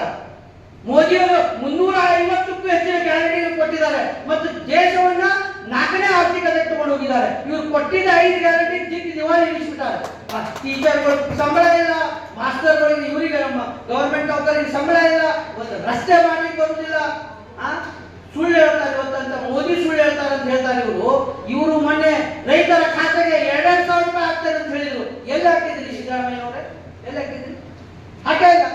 ಮಂಕಾಳ ವೈದ್ಯ ತನಗೆ ಹೆಂಗ್ ಬೇಕು ಹಂಗೆ ಮಾತಾಡ್ತಾ ಹೋಗ್ತಾರ. ಅವ್ನು ಏನ್ ಗೊತ್ತು, ಹಿಂದೆ ಗೊತ್ತಿಲ್ಲ, ಮುಂದೆ ಗೊತ್ತು. ಒಟ್ಟು ಕುರ್ಚಿ ಹೊಂಚಿಕೆ ಹೊಂಟು ಬಿಟ್ಟಾರ. ಅದಕ್ಕೆ ನಿಮ್ಗೆಲ್ಲ ನಾ ಹೇಳಾಕತ್ತೀನಿ, ಮನಿ ಒಳಗ ಗಂಡ ಹೆಂಡತಿ ಇರ್ತಾರಿಲ್ರಿ. ಒಮ್ಮೆ ಗಂಡ ಶಟ್ಕೊಂಡ ಬಿಡ್ತಾನೆ, ಹೋಗುದೇ ನಾವು ಮನಿ ಕಡೆ ಹೋಗುದಿಲ್ಲ, ಮನಿಗೆ ಸಿಗುದಿಲ್ಲ. ಆದ್ರೂ ಹೆಂಡತಿ ಇದ್ದಾಗ ಏನ್ ಮಾಡ್ತಾಳು, ಮಕ್ಳಿಗೆ ತಗೊಂಡು ಕೂಲಿ ನಾಲಿ ಮಾಡಿ ಆದ್ರೂ ಸಂಸಾರ ನಡೆಸ್ತಾರಿಲ್ಲೋ. ಹಂಗ ನಮ್ಮ ಮನಿ ಒಬ್ಬ ಗಂಡ ಇಲ್ಲ ಹೋಗ್ಯಾನ ಬಿಟ್ಬಿಡ್ರಿ, ಅವ್ನು ಹಾಳಾಗ ಹೋಗಕ್ಕ. ನೀವು ನಾವು ಸೇರಿ ಸಂಸಾರ ನಡೆಸೋಣ. ಈಗ ನೀವು ಕಾರ್ಯಕರ್ತರು ಸೇರಿ ಸಂಸಾರ ನಡೆಸೋಣ. ಭಾರತೀಯ ಜನತಾ ಪಕ್ಷ ಕಾರ್ಯಕರ್ತರ ಮೇಲೆ ಇರುವಂತ ಪಕ್ಷ, ನಾಯಕರ ಮೇಲೆ ಇರುವಂತ ಪಕ್ಷ ಅಲ್ಲ. ಭಾರತೀಯ ಜನತಾ ಪಕ್ಷ ಇಲ್ಲಿ ಕೂತೋರ್ ಮೇಲೆ ಇಲ್ಲ. ಭಾರತೀಯ ಜನತಾ ಪಕ್ಷ ಇಲ್ಲಿ ಕೂತೋರ್ ಮೇಲೆ ಭಾರತೀಯ ಜನತಾ ಪಕ್ಷ. ಈ ಚುನಾವಣೆಯಲ್ಲಿ ಎಚ್ಚೆತ್ತುಕೊಳ್ಳ್ರಿ. ದೇಶ ಜಗತ್ತು ನಮ್ಮ ನೋಡ್ತಿರ್ಬೇಕಾದ್ರೆ ನನ್ನ ಓಟ್ ನಾನು ಹಾಕುದು ದೇಶಕ್ಕಾಗಿ, ನಾನು ನನ್ನ ಓಟ್ ಹಾಕುದು ನಮ್ಮ ದೇಶದ ಸನಾತನ ಧರ್ಮದ ರಕ್ಷಣೆಗಾಗಿ, ನಾನು ನನ್ನ ಓಟನ್ನು ಹಾಕುದು ಬಡವರ ರಕ್ಷಣೆಗೆ, ರೈತರ ರಕ್ಷಣೆಗೆ ಅನ್ನುವಂತ ವಿಚಾರವನ್ನ ನೀವು ಮಾಡಿ ನನ್ನ ಓಟು ನನಗೆ ನಾ ಹಾಕೊಳ್ತಾ ಇದ್ದೇನೆ ಅಂತ ಹೇಳಿ ಎಲ್ಲರೂ ಗರ್ವದಿಂದ ಈ ಸಲ ಕಮಲದ ಚಿಹ್ನೆಗೆ ವಿಶ್ವೇಶ್ವರ ಕಾಗೇರಿ ಅವರಿಗೆ ಆರಿಸುವ ಮೂಲಕ ನಮ್ಮ ಶಕ್ತಿಯನ್ನು ತೋರಿಸುವಂತ ಕೆಲಸ ಮಾಡುವ. ಜೈ ಶ್ರೀರಾಮ್ ಅಂದ್ರೆ ಈಗ ಮುಂದೆ ಏನಾಗಬೇಕು? ಹರ ಹರ ಕಾಶಿ ಬೇಡ ಬೇಡ ಮತ್ತೆಲ್ಲ ಕೈ ಬಿಸ್ರಿ. ಹರ ಹರ ಹರ ಹರ ಭಾರತ್ ಮಾತಾ ಕಿ ಜೈ ಭವಾನಿ, ಜೈ ಶಿವಾಜಿ, ಜೈ ಶ್ರೀರಾಮ್, ಜೈ ಶ್ರೀರಾಮ್. ಭಾರತೀಯ ಜನತಾ ಪಕ್ಷಕ್ಕೆ ಸನ್ಮಾನ್ಯ ಶ್ರೀ ನರೇಂದ್ರ ಮೋದಿ ಅವರಿಗೆ, ಅಭ್ಯರ್ಥಿಗಳಾದ ಶ್ರೀ ವಿಶ್ವೇಶ್ವರ ಕಾಗೇರಿ ಅವರಿಗೆ ಧನ್ಯವಾದ. बोलो भारत माता की, बोलो भारत माता की. ಸುನಿಲ್ ಹೆಗ್ಡೆ ಅವರು ಮತ್ತು ರೂಪಾಲಿ ಅಕ್ಕ ಅವರು ಹೇಳಿದಾಗ ಹಾಗೆ ಕೈ ಎತ್ತಿದ್ರು, ಹಾಗೆ ಕೈ ಎತ್ತಿ ಹೇಳಿದ್ರೆ ಇನ್ನೊಂದು ಸ್ವಲ್ಪ ಜೋಶ್ ನಮಗೂ ಕೂಡ ಬರುತ್ತೆ. बोलो भारत माता की, जय शिवाजी, बसवेश्वर महाराज की.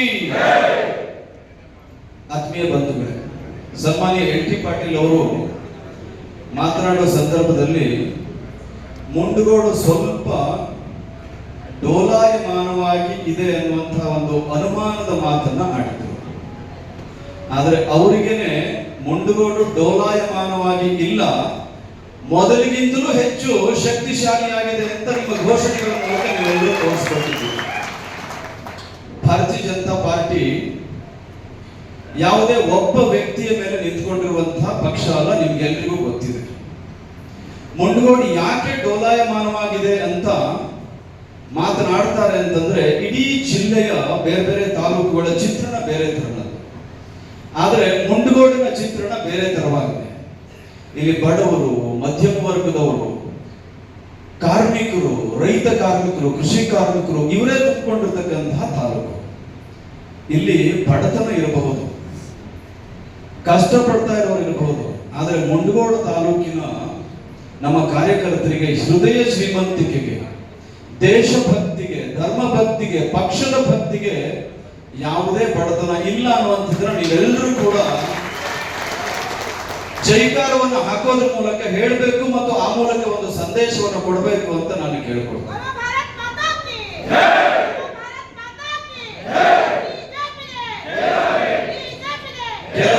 ಕೆಲ ದಿನಗಳ ಹಿಂದೆ ಒಬ್ಬರು ಮಹಾನ್ ನಾಯಕರು ಮಾತನಾಡ್ತಾ ಹೇಳ್ತಾ ಇದ್ರಂತೆ, ನನಗೆ ಚುನಾವಣೆ ಮಾಡೋದು ಬಹಳ ಚೆನ್ನಾಗಿ ಗೊತ್ತು, ಹೇಗೆ ಚುನಾವಣೆ ಮಾಡಬೇಕು ಅನ್ನೋದು ಗೊತ್ತು. ನನ್ನ ಶಕ್ತಿಯ ಎದುರು ಯಾರು ನಿಂತಾರೆ ಅಂತ ಅವರು ಮಾತಾಡ್ತಾ ಇದ್ರಂತೆ. ಯಾವ ಶಕ್ತಿ ಅದು? ಯಾವ ಶಕ್ತಿ? ಆ ಶಕ್ತಿ ಕೊಟ್ಟವರು ಯಾರು? ನೀವುಗಳು ಕೊಟ್ಟವರು. ಅದನ್ನ ಕಸಿಕೊಳ್ಳೋ ಶಕ್ತಿ ಯಾರಿಗಿದೆ? ನಿಮಗಿದೆ. ಅದನ್ನ ಈ ಬಾರಿಯ ಲೋಕಸಭಾ ಚುನಾವಣೆಯ ಮೂಲಕ ನೀವೆಲ್ಲರೂ ಮೊದಲ ಸಂದೇಶವನ್ನ ಕೊಡಬೇಕು ಅಂತ ನಾನು ನಿಮ್ಮೆಲ್ಲರೂ ಕೇಳಿಕೊಳ್ತೇನೆ. ಕಳೆದ ಬಾರಿ ಯಲ್ಲಾಪುರ ಮುಂಡಗೋಡ ಕ್ಷೇತ್ರದ ಲೀಡ್ ಲೋಕಸಭಾ ಚುನಾವಣೆಯಲ್ಲಿ ಎಷ್ಟು ಗೊತ್ತಲ್ವಾ ನಮ್ಗೆಲ್ರಿಗೂ? ಎಷ್ಟು ಗೊತ್ತಾ? ಯಾರಾದ್ರೂ ಹೇಳ್ಬೋದಾ? ಒಟ್ಟು ನಾನು ಹೇಳೋದು ವಿಧಾನಸಭೆದಲ್ಲ, ಲೋಕಸಭಾ ಚುನಾವಣೆ 2019 ಲೋಕಸಭಾ ಚುನಾವಣೆ 28,000 ಮತಗಳ ಲೀಡ್ ಅನ್ನ ಯಲ್ಲಾಪುರ ಮುಂಡಗೋಡ ಕ್ಷೇತ್ರ ಕೊಟ್ಟಿತ್ತು. ನಿಮ್ಗೆಲ್ಲರೂ ಗೊತ್ತಿರಲಿ. ಈ ಬಾರಿ ಎಷ್ಟು ಕೊಡ್ತೀರಿ? 50,000 ಲೀಡ್ ಅನ್ನ ಕೊಟ್ರೆ ನನ್ನ ಶಕ್ತಿಯ ಮೂಲಕ ನಾನು ಮುಂಡಗೋಡನ್ನ ಗೆಲ್ತೀನಿ ಅಂತ ಹೇಳ್ತಾ ಇದಾರಲ್ಲ, ಅವರಿಗೊಂದು ಸಂದೇಶವನ್ನು ಕೊಟ್ಟ ಹಾಗೆ ಆಗುತ್ತೆ ಅಂತ. ಹಾಗೆ ಮಾಡಬೇಕು ಅಂತಂದ್ರೆ ನೀವೆಲ್ಲರೂ ಬೂತ್ ಮಟ್ಟದ ಕಾರ್ಯಕರ್ತರಿದ್ದೀರಿ. ಸನ್ಮಾನ್ಯ ಮೋದಿ ಅವರು ಒಂದು ಸಂದೇಶವನ್ನು ನಮಗೆ ಕೊಟ್ಟಿದ್ದಾರೆ. ಮುಂದಿನ 31 ದಿನ ನಮ್ಮ ಗುರಿ, ನಿನ್ನೆ ಅಮಿತ್ ಶಾ ಅವರು ಹೇಳಿದ್ದಾರೆ ಬೆಂಗಳೂರಲ್ಲಿ, ಈ ಬಾರಿ ಕರ್ನಾಟಕದ ಬಿಜೆಪಿಯ ವೋಟ್ ಶೇರು 63% ಆಗಬೇಕು ಅಂತ. ಕಳೆದ ಬಾರಿ 43% ಇತ್ತು. ಮೋದಿ ಅವರು 10% ಜಾಸ್ತಿ ಮಾಡಿ ಅಂತ ಹೇಳಿದ್ರು. ಆದ್ರೆ ನಿನ್ನೆ ಕರ್ನಾಟಕದ ಉದ್ದಗಲಕ್ಕೂ ಸಿಕ್ಕಂತ ಜೋಶನ್ನು ನೋಡಿದಂತಹ ಅಮಿತ್ ಶಾ ಅವರು ಹೇಳಿದ್ದಾರೆ 63% ಕರ್ನಾಟಕದಿಂದ ನಾವು ನಿರೀಕ್ಷೆ ಮಾಡ್ತಾ ಇದ್ದೀವಿ. ಆಗ 28ಕ್ಕೆ 28 ಲೋಕಸಭಾ ಕ್ಷೇತ್ರಗಳನ್ನ ಗೆದ್ದು ಮೋದಿ ಅವರ ಕೈ ಬಲಪಡಿಸಬೇಕಾಗತ್ತೆ ಅಂತ. ನಾನು 2 ಉದಾಹರಣೆಗಳನ್ನ ಹೇಳಿ ಸಮಯ ಆಗ್ತಾ ಇದೆ, ನಮ್ಮ ಅಭ್ಯರ್ಥಿಗಳು ಮಾತಾಡಬೇಕು. ಭಟ್ಕಳದಲ್ಲಿ ಏನಾಗ್ತಾ ಇದೆ ನೋಡಿದ್ರೆ, ಸ್ವಲ್ಪ ದಿನಗಳ ಹಿಂದೆ ಸಾವರ್ಕರ್ ಚೌಕದ ಮೇಲಿದ್ದಂತಹ ಆ ಕಟ್ಟೆಯನ್ನು ಒಡೆದ್ರು, ಧ್ವಜವನ್ನ ಇಳಿಸಿದ್ರು. ನಮ್ಮ 22 ಕಾರ್ಯಕರ್ತರ ಮೇಲೆ ಮೊಕದ್ದಮೆಯನ್ನ ದಾಖಲಿಸಿದ್ರು. ಯಾವ ಸರ್ಕಾರ? ನಮ್ಮ ರಾಜ್ಯದಲ್ಲಿ ಇರ್ತಕ್ಕಂತಹ ತುಷ್ಟೀಕರಣ ಮಾಡುವಂತಹ ದೇಶದ್ರೋಹಿಗಳಿಗೆ ಬೆಂಬಲ ಕೊಡತಕ್ಕಂತಹ ಸಿದ್ದರಾಮಯ್ಯನವರ ಸರ್ಕಾರ. ನಿನ್ನೆ ನಮ್ಮ ಕಾರ್ಯಕರ್ತ ಶ್ರೀನಿವಾಸ್ ನಾಯಕ್ ಅವರಿಗೆ ಗಡೀಪಾರು ನೋಟಿಸ್ ಅನ್ನ ಕೊಟ್ಟಿದೆ. ಯಾವ ಸರ್ಕಾರ ಕೊಟ್ಟಿರೋದು? ಇದನ್ನ ನಾವು ಅರ್ಥ ಮಾಡ್ಕೊಳ್ಬೇಕು. ರಾಮ ಮಂದಿರ ಕಟ್ಟಿದ ಮಾತ್ರ ಅಲ್ಲ, ಬಿಜೆಪಿಗೂ ಕಾಂಗ್ರೆಸ್ಗೂ ಇರತಕ್ಕಂತ ವ್ಯತ್ಯಾಸ ಇದು. ನಮ್ಮ ಧರ್ಮ ಉಳಿಬೇಕು ಅಂತಂದ್ರೆ ನಾವು ಬಿಜೆಪಿಯನ್ನು ಬೆಂಬಲಿಸಬೇಕು. ನಮ್ಮ ಸಂಸ್ಕೃತಿ ಉಳಿಬೇಕು, ನಮ್ಮ ನಂಬಿಕೆ ಉಳಿಬೇಕು ಅಂತಂದ್ರೆ ನಮ್ಮ ಪಕ್ಷವನ್ನ ಬಿಜೆಪಿನ ಬೆಂಬಲಿಸಬೇಕು. ರಾಮ ಮಂದಿರವನ್ನು ನಾವು ಕಟ್ಟಿದ್ದಕ್ಕೋಸ್ಕರ ನಾವೆಲ್ಲರೂ ಬಹಳ ಹೆಮ್ಮೆ ಪಡ್ತಾ ಇದೀವಲ್ವಾ? ಆದ್ರೆ ಮೋದಿಯವರ ತಾಕತ್ತು ಅಷ್ಟು ಮಾತ್ರ ಅಲ್ಲ. ಒಂದು ಉದಾಹರಣೆ ಹೇಳಿ ನಾನು ಮಾತನ್ನು ಮುಗಿಸ್ತೀನಿ. ನಿಮಗೆ ಗೊತ್ತು ಅರಬ್ ದೇಶ ಯಾವ ಜನರಿಂದ ತುಂಬಿಕೊಂಡಿದೆ ಅಂತ ನಿಮ್ಗೆ ಗೊತ್ತಲ್ವಾ? ಮುಸಲ್ಮಾನರಿಂದ ತುಂಬಿಕೊಂಡಿರುವಂತಹ ಅರಬ್ ದೇಶದಲ್ಲಿ ಇಡೀ ಜಗತ್ತಿನಲ್ಲೇ ಅತ್ಯಂತ ದೊಡ್ಡ ಹಿಂದೂ ದೇವಾಲಯ ತಲೆ ಎತ್ತದ್ದು ಹೇಗೆ ಅಂತ ನೀವೆಲ್ಲರೂ ತಿಳ್ಕೊಬೇಕು. 2004ರಿಂದ ಅಲ್ಲಿನ ಸ್ವಾಮಿನಾರಾಯಣ ಪಂಥದ ಸನ್ಯಾಸಿಗಳು ಭಾರತದ ಸರ್ಕಾರಕ್ಕೆ ಮನವಿಯನ್ನ ಸಲ್ಲಿಸ್ತಾ ಇದ್ರು. ಅಲ್ಲಿನ ರಾಜನಿಗೆ ನೀವೊಂದು ಮಾತನ್ನ ಹೇಳಿ, ನಮ್ಗೆ 3 ಎಕರೆ ಜಮೀನನ್ನ ಕೊಡಿಸಿ ಮಂದಿರ ಕಟ್ಟೋದಕ್ಕೆ ಅಂತ. 2004ರಲ್ಲಿ ಯಾವ ಸರ್ಕಾರ ಇತ್ತು ನಮ್ಮ ದೇಶದಲ್ಲಿ? ಕಾಂಗ್ರೆಸ್ ಸರ್ಕಾರ ಇತ್ತು. ಎಲ್ಲಿವರೆಗೆ ಇತ್ತು? 2014ರವರೆಗೆ ಇತ್ತು. 2014ರಲ್ಲಿ ಈ ದೇಶದ ಚಿತ್ರಣ ಬದಲಾಯಿತು. 2016ರಲ್ಲಿ ಮೋದಿ ಅವರು UAE ಹೋಗ್ತಾರೆ.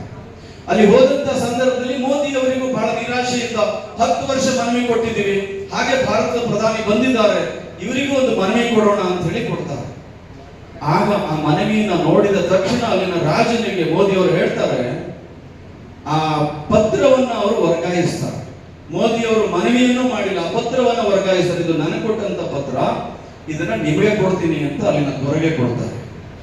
ತತ್ಕ್ಷಣದಲ್ಲಿ ಅಲ್ಲಿನ ರಾಜ ಇವರು ಕೇಳಿದ್ದು 3 ಎಕರೆ ಜಮೀನು. ಎಷ್ಟು ವರ್ಷ? 10 ವರ್ಷಗಳ ಕಾಲ ಕೇಳಿದ್ದು, ಪ್ರತಿ ವರ್ಷ ಕೇಳ್ತಾ ಇದ್ರು. ಆದ್ರೆ ಅಲ್ಲಿನ ಸರ್ಕಾರ 27 ಎಕರೆ ಜಮೀನನ್ನ ಹಿಂದೂ ದೇವಾಲಯವನ್ನು ಕಟ್ಟುವುದಕ್ಕೆ ಕೊಟ್ಟು. ಯಾರು ಕೊಡಿಸಿದ್ದು? ಪ್ರಧಾನಿ ಮೋದಿ ಅವರು. ಮೋದಿಯವರ ಆಡಳಿತ ಈ ದೇಶದಲ್ಲಿ ಮುಂದುವರಿಯಬೇಕೋ ಬೇಡ? ಉತ್ತರ ಕನ್ನಡ ಜಿಲ್ಲೆಯಲ್ಲಿ ಮುಂಡಗೋಡಿನ ಜನರ ಮೇಲೆ ಬಹಳ ದೊಡ್ಡ ಜವಾಬ್ದಾರಿ ಇದೆ.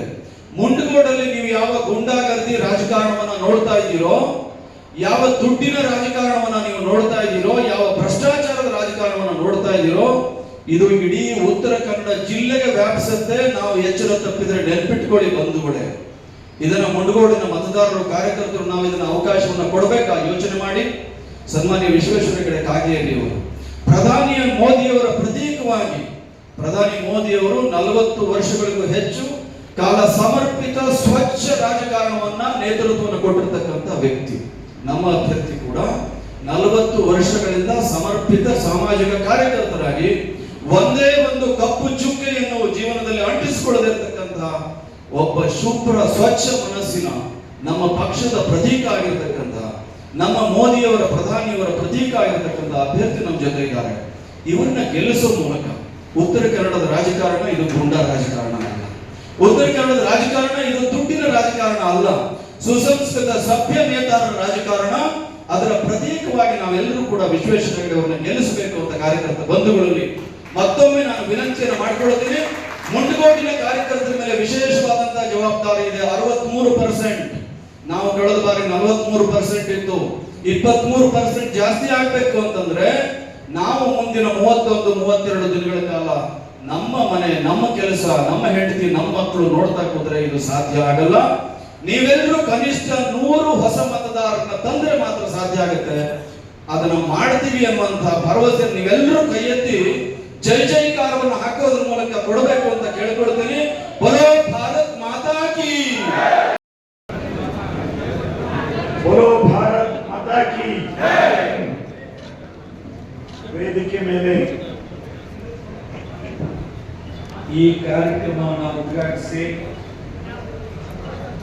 ಬಹಳ ಸ್ಪಷ್ಟವಾದ ಮಾತುಗಳನ್ನ, ನೇರವಾದ ಮಾತುಗಳನ್ನ ಆಡಿ ನಮ್ಮ ಬದನಗೋಡು ಮುಂಡಗೋಡು ಭಾಗದ ಕಾರ್ಯಕರ್ತರಿಗೆ ಧೈರ್ಯ ಕೊಟ್ಟು, ಆತ್ಮವಿಶ್ವಾಸ ಕೊಟ್ಟು, ನಾವು ಯಾಕೆ ಮೋದಿಜಿಯವರನ್ನು ಪ್ರಧಾನಿ ಮಾಡಲೇಬೇಕು, ಅದಕ್ಕೆ ಈ ಕ್ಷೇತ್ರದಿಂದ ನಾವು ಯಾಕೆ ಗೆಲ್ಲಬೇಕು, ಮುಂಡಗೋಡು ಬದನಗೋಡದವರು ಯಾಕೆ ಲೀಡ್ ಕೊಡಬೇಕು ಅನ್ನುವಂಥದ್ದನ್ನ ಶ್ರೀಮತಿ ರೂಪಾಲಿ ನಾಯ್ಕ ಅವರು, ನಮ್ಮ ರಾಜ್ಯದ ಉಪಾಧ್ಯಕ್ಷರು, ಬಹಳ ಚೆನ್ನಾಗಿ ಹೇಳಿದ್ದಾರೆ. ನಾನು ಅವರಿಗೆ ಅಭಿನಂದನೆಗಳನ್ನ ನಾನು ಸಲ್ಲಿಸ್ತೇನೆ. ಇವತ್ತು ನಮ್ಮ ಜಿಲ್ಲಾಧ್ಯಕ್ಷ ಅಂತ NS ಹೆಗಡೆ ಅವರು ಮಾತನಾಡಿದ್ರು, LT ಪಾಟೀಲ್ ಅವರು ಮಾತನಾಡಿದ್ರು, ಅಶೋಕ್ ಚಲವಾದಿ ಅವರು ಮಾತನಾಡಿದ್ರು, ಸುನೀಲ್ ಹೆಗಡೆ ಅಂತೂ 4-6 ಹೊಡೆದ್ರು. ಅದರ ಜೊತೆಗೆ ನಮ್ಮ ಮಹೇಶ್ ಮಾತಾಡಿ, ಉಳಿದವರೆಲ್ಲ ಅನೇಕರು. ಮಂಜುನಾಥ್ ಅಂತೂ ನನಗೆ ಇಷ್ಟು ಗಟ್ಟಿ ಮಂಜುನಾಥ್ ಅಂತ ಅನ್ಸಿರ್ಲಿಲ್ಲ. ಮೂರ್ತಿ ಚಿಕ್ಕದಾದ್ರು, ಕೀರ್ತಿ ದೊಡ್ಡದು ಅಂತ ಮಂಜುನಾಥ್ ನೋಡಿದಾಗೆಲ್ಲ ನೆಚ್ಚಿಗೆ ಇರುತ್ತಿದ್ದ. ಆದ್ರೆ ಇವತ್ತು ನೋಡಿದ್ರೆ ಭಯಂಕರ ಯಾವ ಶಕ್ತಿ ಕಾಣಬೇಕು ಅದು ಇವತ್ತು ಕಂಡಿದೆ. ನಾನು ಅವರಿಗೆ ಅಭಿನಂದನೆ ಸಲ್ಲಿಸಿದ್ದಾರೆ. ವೇದಿಕೆ ಮೇಲಿರುವಂತ ಎಲ್ಲ ನಮ್ಮ ಲೀಡರ್ಸು, ನಾನು ಎಲ್ಲ ಹೇಳ್ಬೋದು. ಉಷಾ ಹೆಗಡೆ ಅವರು ಗ್ರಾಮೀಣ ಮಂಡಲದ ಅಧ್ಯಕ್ಷರು, ಸಿರ್ಸಿ ಬದನಗೋಡು ಬನವಾಸಿ ಅವರು. ನಾನು ಉಷಾ ಹೆಗಡೆ ಅವ್ರಿಗೆ ಒಂದೇ ಒಂದು ಹೇಳೋದು ಅಂದ್ರೆ, ಅವ್ರು 2 ಸಲ JDP ಮೆಂಬರ್ ಆಗಿದ್ರು, ಅದು ಇದು ಎಲ್ಲ ಇದೆ. ಆದ್ರೆ ನಮ್ಮ ಜಿಲ್ಲೆಯಲ್ಲಿ ಮಂಡಲದ ಮೊದಲ ಮಹಿಳಾ ಅಧ್ಯಕ್ಷೆ ಅಂದ್ರೆ ರೂಪಾಲಿ ಉಷಾ ಹೆಗಡೆ. ಹಾಗಾಗಿ ಚಂದ್ರವೇಸ್ಲೆ ಅವರಿಂದ ಹಿಡಿದು ನಮ್ಮೆಲ್ಲ ಪ್ರಮುಖರು ಇಲ್ಲಿ ಉಪಸ್ಥಿತರಿದ್ದಾರೆ. ನಮ್ಮ ಪ್ರಶಾಂತ್ ನಾಯ್ಕ್ ಇದ್ದಾರೆ, ಗುರುಪ್ರಸಾದ್ ಅವರಿದ್ದಾರೆ, ಇನ್ನೆಲ್ಲ ನಮ್ಮ ಯುವ ಮೋರ್ಚಾ ಅಧ್ಯಕ್ಷರಿದ್ದಾರೆ, ರೈತ ಮೋರ್ಚಾ ಅಧ್ಯಕ್ಷರಿದ್ದಾರೆ, ನಾನು ರಮೇಶ್ ನಾಯ್ಕರು ಮತ್ತು ಪ್ರೇಮ್ ಕುಮಾರ್ ಅವರು ಮತ್ತೆಲ್ಲ ನಮ್ಮ ಪ್ರಮುಖರೆಲ್ಲರೂ ಇದ್ದಾರೆ. ನೀವೆಲ್ಲರೂ ಇಲ್ಲಿ ಸೇರಿದ್ದೀರಿ. ಹರಿಪ್ರಕಾಶ್ ಕೋಣೆಮನೆಯವರು ಬಹಳ ವಿಸ್ತಾರ ನ್ಯೂಸ್ ಚಾನೆಲ್ ಮೂಲಕ ನಾಡಿನ ಪ್ರಸಿದ್ಧ ಪತ್ರಿಕೋದ್ಯಮವನ್ನು ನಡೆಸ್ತಾ ಇರುವಂತವರು ಇವತ್ತು ನಮ್ಮ ರಾಜ್ಯ ವಕ್ತಾರರಾಗಿ ಅವರು ಮಾತನಾಡಿದ್ದಾರೆ. ಎಲ್ಲರೂ ಒಟ್ಟಾರೆ ಈ ಸಭೆಯನ್ನ ಶಿವಾಜಿ ಮಾತನಾಡಲಿಕ್ಕೆ ಕೊಟ್ಟರು ರೆಡಿ ಇದ್ರು. ನಾವೇನು ಸಮಯ ಆಯ್ತು ಅಂತ ಸುಮ್ಮನೆ ಪ್ರಧಾನ ಕಾರ್ಯದರ್ಶಿಗಳು, ಜಿಲ್ಲಾ ಪ್ರಧಾನ ಕಾರ್ಯದರ್ಶಿಗಳು ಹಳಿಯಾಳದವರು ಎಲ್ಲರೂ ಆ ರೀತಿಯಲ್ಲಿ ಒಳ್ಳೆದಾಗಿ ಮಾತನಾಡಿದ್ದಾರೆ. ನಾನು ನಿಮ್ಗೆಲ್ಲರಿಗೂ ಅಭಿನಂದಿಸ್ತಾ, ನೀವು ಇವತ್ತು ಕೊಟ್ಟು ಪ್ರೋತ್ಸಾಹ ಇದೆಯಲ್ಲ ಈ ಸಭೆಗೆ, ನಾನು ಬದನಗೋಡು ಮುಂಡಗೋಡದ ಜನತೆಗೆ ನೀವು ಈ ಸಭೆಯನ್ನು ಯಶಸ್ವಿಯ ಮಾಡಿ ತೋರಿಸ್ಕೊಟ್ಟಿದ್ದಕ್ಕೆ ನಿಮ್ಗೆ ಅಭಿನಂದನೆಯನ್ನು ಸಲ್ಲಿಸ್ತೇನೆ. ಎಲ್ಲೋ ದೂರದಲ್ಲಿ ನಿಂತು ಈ ಸಭೆಗೆ ಎಷ್ಟು ಜನ ಬಂದ್ರು, ಎಷ್ಟು ಜನ ಹೋದ್ರು, ಹೇಗಾಯ್ತು, ಹೇಗಾಗಲಿಲ್ಲ ಅನ್ನೋದನ್ನೆಲ್ಲ ತಿಳ್ಕೊಳ್ಳಿಕ್ಕೆ ಸುಮಾರು ಜನ ಕಾದ್ಕೊಂಡಿದ್ದಾರೆ. ಆದ್ರೆ ಅವರಿಗೆಲ್ಲ ಅದೇ ಹೀಗಾಯ್ತಾ ಅಂತ ಅನಿಸ್ತಾ ಇದೆ. ಈಗ ಕಾಲದಿಂದ ಮಾಡಿರೋ ಪ್ರಯತ್ನದ ಫಲ ಅಂದ್ರೆ ಈ ಸಭೆಗೆ ನೀವು ಯಾರು ಬರೋದಿಲ್ಲ ಅಂತ ಅನ್ಕೊಂಡಿದ್ರು. ಅವರಿಗೆ ನಾವು ಸ್ಪಷ್ಟ ಸಂದೇಶವನ್ನ ಇವತ್ತು 300 ಜನ ನೀವು ಕೊಟ್ಟಿದ್ದೀರಿ. ನಿಮ್ ಹಿಂದಿದ್ದಲ್ಲ, ನಾವು ಇದ್ದಿದ್ದು ಬಿಜೆಪಿ ಹಿಂದೆ ಮೋದಿ. ಹಾಗಾಗಿ ನಾನು ನಿಮ್ಮೆಲ್ಲರಿಗೆ ನನ್ನ ಅಭಿನಂದನೆಗಳನ್ನು ಸಲ್ಲಿಸ್ತೇನೆ. ನಾನು ಮೋದಿಯವರು ಯಾಕೆ ಪ್ರಧಾನಿ ಆಗಲೇಬೇಕು ಅನ್ನೋದಕ್ಕೆ ಈಗಾಗಲೇ ಮಾತನಾಡಿರುವಂತ ಪ್ರಮುಖರೆಲ್ಲ ಹೇಳಿದ್ದಾರೆ. ನಾನು ಮತ್ತೆ ಅದನ್ನೇ ಹೇಳಿದ್ರೆ ಸಮಯ ಆಗತ್ತೆ. ಆಗಲೇಬೇಕು ಮೋದಿಯವರು ಪ್ರಧಾನಿ. ಜಗತ್ತಿನಲ್ಲಿ ಭಾರತದ ಶಕ್ತಿ ಏನು ಅನ್ನೋದನ್ನ ತೋರಿಸಿದ್ರೊಳಗೆ ಅಗ್ರಗಣ್ಯ ನಾಯಕ ಅಂದ್ರೆ ಮೋದಿಜಿಯವರು. ನಾನು ಇವತ್ತು ಬೆಳಿಗ್ಗೆ ಹರಿಯಾಣದಲ್ಲಿ ನಾನು ಸಭೆಯಲ್ಲಿ ಮಾತನಾಡ್ತಾ ಇದ್ವಿ, ನಾವೆಲ್ಲರೂ ಇದ್ವಿ. ಬಹಳ ಸಂತೋಷದ ವಿಷಯ ಅಂದ್ರೆ ಹರಿಯಾಣದ ವೇದಿಕೆಯಲ್ಲಿ ಗೋಟ್ನೇಕರ್ ಅವರು ಮತ್ತು ಸುನೀಲ್ ಹೆಗಡೆ ಅವರ ಜೊತೆಯಲ್ಲಿ ರೂಪಾಲಿ ನಾಯ್ಕರು, ನಾನು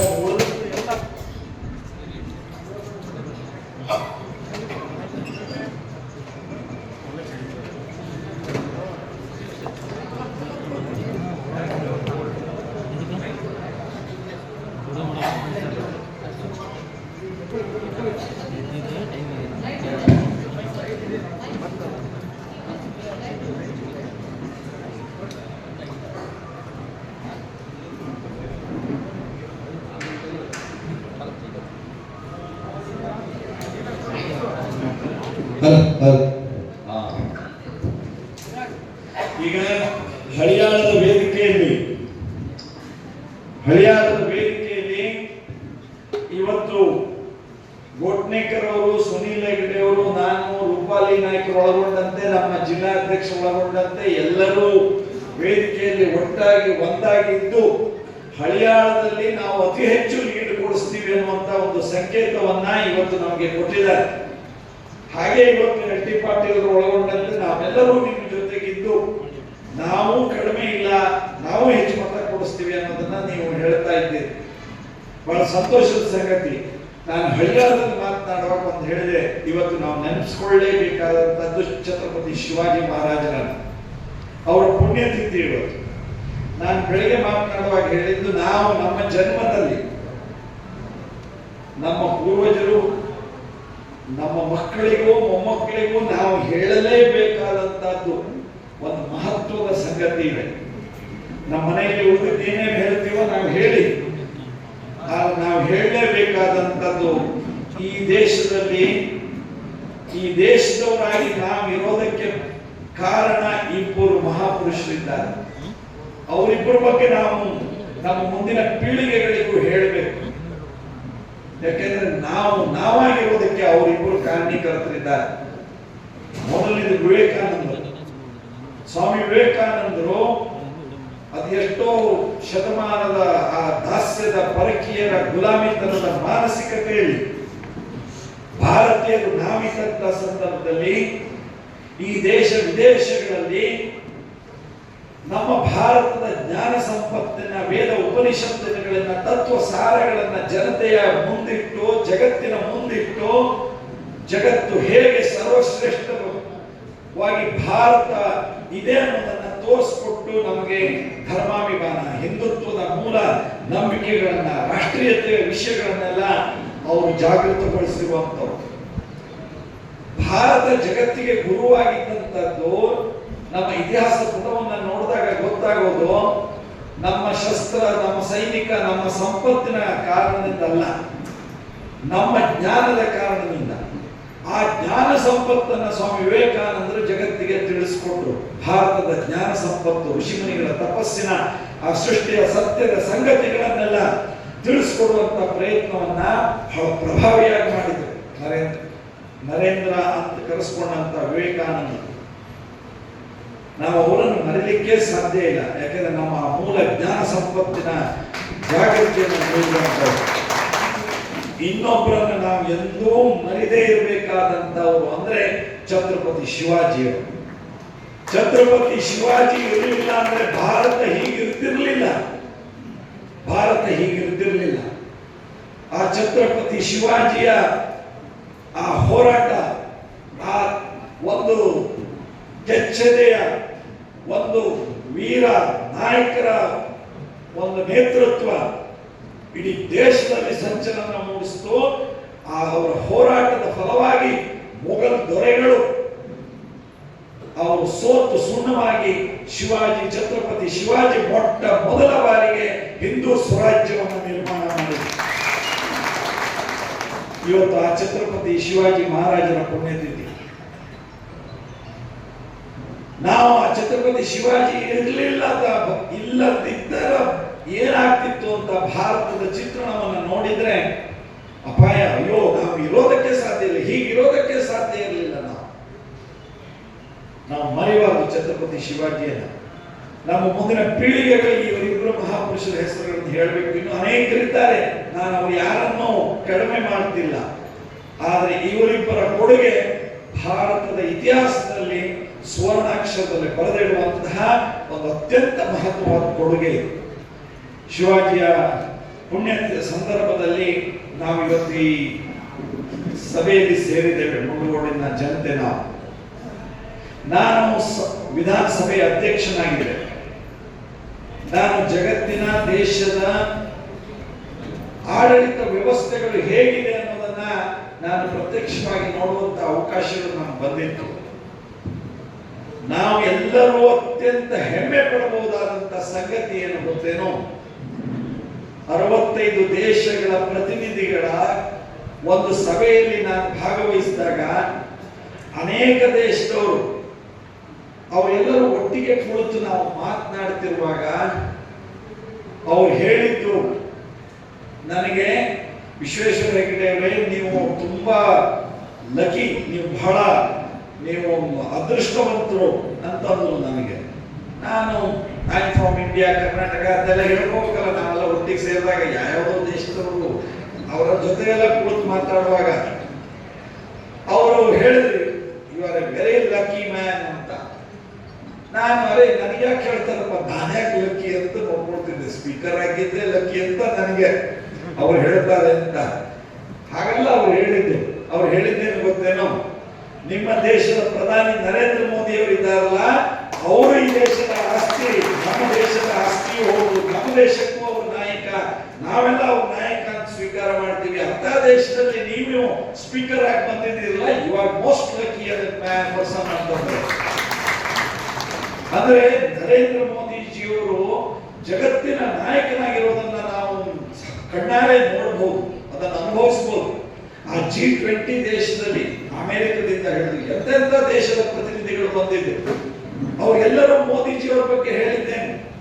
ಮೋದಿಜಿಯವರು ಫ್ಯಾನ್ ಅಂತಂದ್ರು, ಮೋದಿಜಿಯವರು ಹೀರೋ ಅಂತಂದ್ರು, ಮೋದಿಜಿಯವರು ಬಾಸ್ ಅಂತಂದ್ರು. ಏನ್ ಮೋದಿಜಿ ಜಗತ್ತಿನ ನಾಯಕರು. ಬಿಜೆಪಿ ಅವರಲ್ಲ ಅವ್ರು ಯಾರು, RSS ನವರಲ್ಲ ಅವ್ರು ಯಾರು. ಆ ನಾಯಕರು ಹೇಳಿದ್ರು ಮೋದಿಜಿ ನಮ್ಮ ನಾಯಕ ಅಂತ. ಇಂಥ ವಿಶ್ವ ನಾಯಕನ ಕೊಟ್ಟಂತ ಭಾರತೀಯ ಜನತಾ ಪಾರ್ಟಿ, ನಾವು ಮತ್ತೊಮ್ಮೆ ಮೋದಿಜಿಯವರನ್ನು ಪ್ರಧಾನಿ ಮಾಡಲೇಬೇಕಾದಂತ ಜವಾಬ್ದಾರಿ ಇದೆ. ಅದು ಈ ಬಾರಿ ಹಾಗೇ ಆಗುತ್ತೆ ಅನ್ನೋ ವಿಶ್ವಾಸ ನನಗಿದೆ. ಅದು ಹಾಗೇ ಆಗುತ್ತೆ. ಯಾಕೆಂದ್ರೆ ಈ ದೇಶದ ಉದ್ದಗಲದಲ್ಲಿ ಕೋಟಿ ಕೋಟಿ ಕೋಟಿ ಜನ ನರೇಂದ್ರ ಮೋದಿಜಿಯವರು ಪ್ರಧಾನಿ ಆಗಬೇಕು ಅಂತ ಬಯಸಿದ್ದಾರೆ. ದೇಶಕ್ಕೆ ಒಳ್ಳೆಯದಾಗಬೇಕು, ನಮ್ಮ ಧರ್ಮ ಸಂಸ್ಕೃತಿ ರಕ್ಷಣೆ ಆಗಬೇಕು, ಈ ದೇಶದಲ್ಲಿ ನಮ್ಮತನ ಅದು ಜಾಗೃತವಾಗಬೇಕು ಅನ್ನುವಂತ ಸ್ಪಷ್ಟವಾದ ನಂಬಿಕೆ ಇದೆ. ಆ ಕಾರಣದಿಂದ ಮೋದಿಜಿಯವರು ಪ್ರಧಾನಿ ಆಗ್ತಾರೆ. ಆದರೆ ಮೋದಿಜಿಯವರು ಪ್ರಧಾನಿ ಆಗ್ತಾರೆ ಅಂತ ನಮ್ಮ ಮುಂಡಗೋಡದ ನಮ್ಮ ಒಂದೊಂದು ಪಂಚಾಯತ್ನಲ್ಲಿರುವಂತ 4-6 ಬೂತ್ ನಲ್ಲಿರುವಂತವ್ರು ನಾವು ಹವಾದಲ್ಲಿದ್ರೆ ಆಗಾಗಿಲ್ಲ. ನಾನು ಆ ಮಾತು ಹೇಳ್ತಿದ್ದೆ, LT ಪಾಟೀಲ್ ಹೇಳಿರಲಿಲ್ಲ, ಹವಾ ಬಹಳ ಐತಿ, ನಮ್ಮ ಟ್ಯೂಬ್ ಮಾತ್ರ ಪಂಚರ್ ಆಗೈತಿ. ಏನು ಉಪಯೋಗ? ನಮ್ಮ ಸೈಕಲ್ ಟ್ಯೂಬ್ ನಲ್ಲಿ ಹವಾ ಇದ್ರೆ ನಮ್ಮ ಸೈಕಲ್ ಓಡೋದು, ಅಥವಾ ಹವಾ ಐತಿ ಅಂತ ಅದು ಓಡ್ತೈತು. ಪಂಚರ್ ಆಗಿದ್ದು ಓಡುತ್ತೇನೋ ಅಲ್ಲ. ಮುಂಡಗೋಡದಲ್ಲಿ ಯಾಕೆ ಪಂಚರ್ ಆಗಿದ್ದು ಓಡುವಾಗ ಕಾಣ್ತೈತಿ, ಪಂಚರ್ ಆಗಿದ್ದು ಓಡಾಕಿಲ್ಲ ಅದು. ಅದಕ್ಕೆ ಹವಾ ಹಾಕಬೇಕು. ಹಾಗಾಗಿ ಅದಕ್ಕೆ ಹವಾ ಹಾಕೋದು ಅಂದ್ರೆ ನಮ್ಮ ಬೂತ್ ಕಮಿಟಿಯವರು ಆ ಟೈರಿಗೆ ಹವಾ ಹಾಕಿ ಓಡಿಸೋದು. ನೀವು ಬೂತ್ ಕಮಿಟಿಯವರು ಎಷ್ಟು ಗಟ್ಟಿ ಇದೀರೋ ಅಷ್ಟು ಗಟ್ಟಿ ಬಿಜೆಪಿ ನಿಮ್ಮ ಬೂತ್ನಲ್ಲಿ. ನಮಗೆ ಹೇಳಿದ್ದಾರೆ ಮೇರಾ ಬೂತ್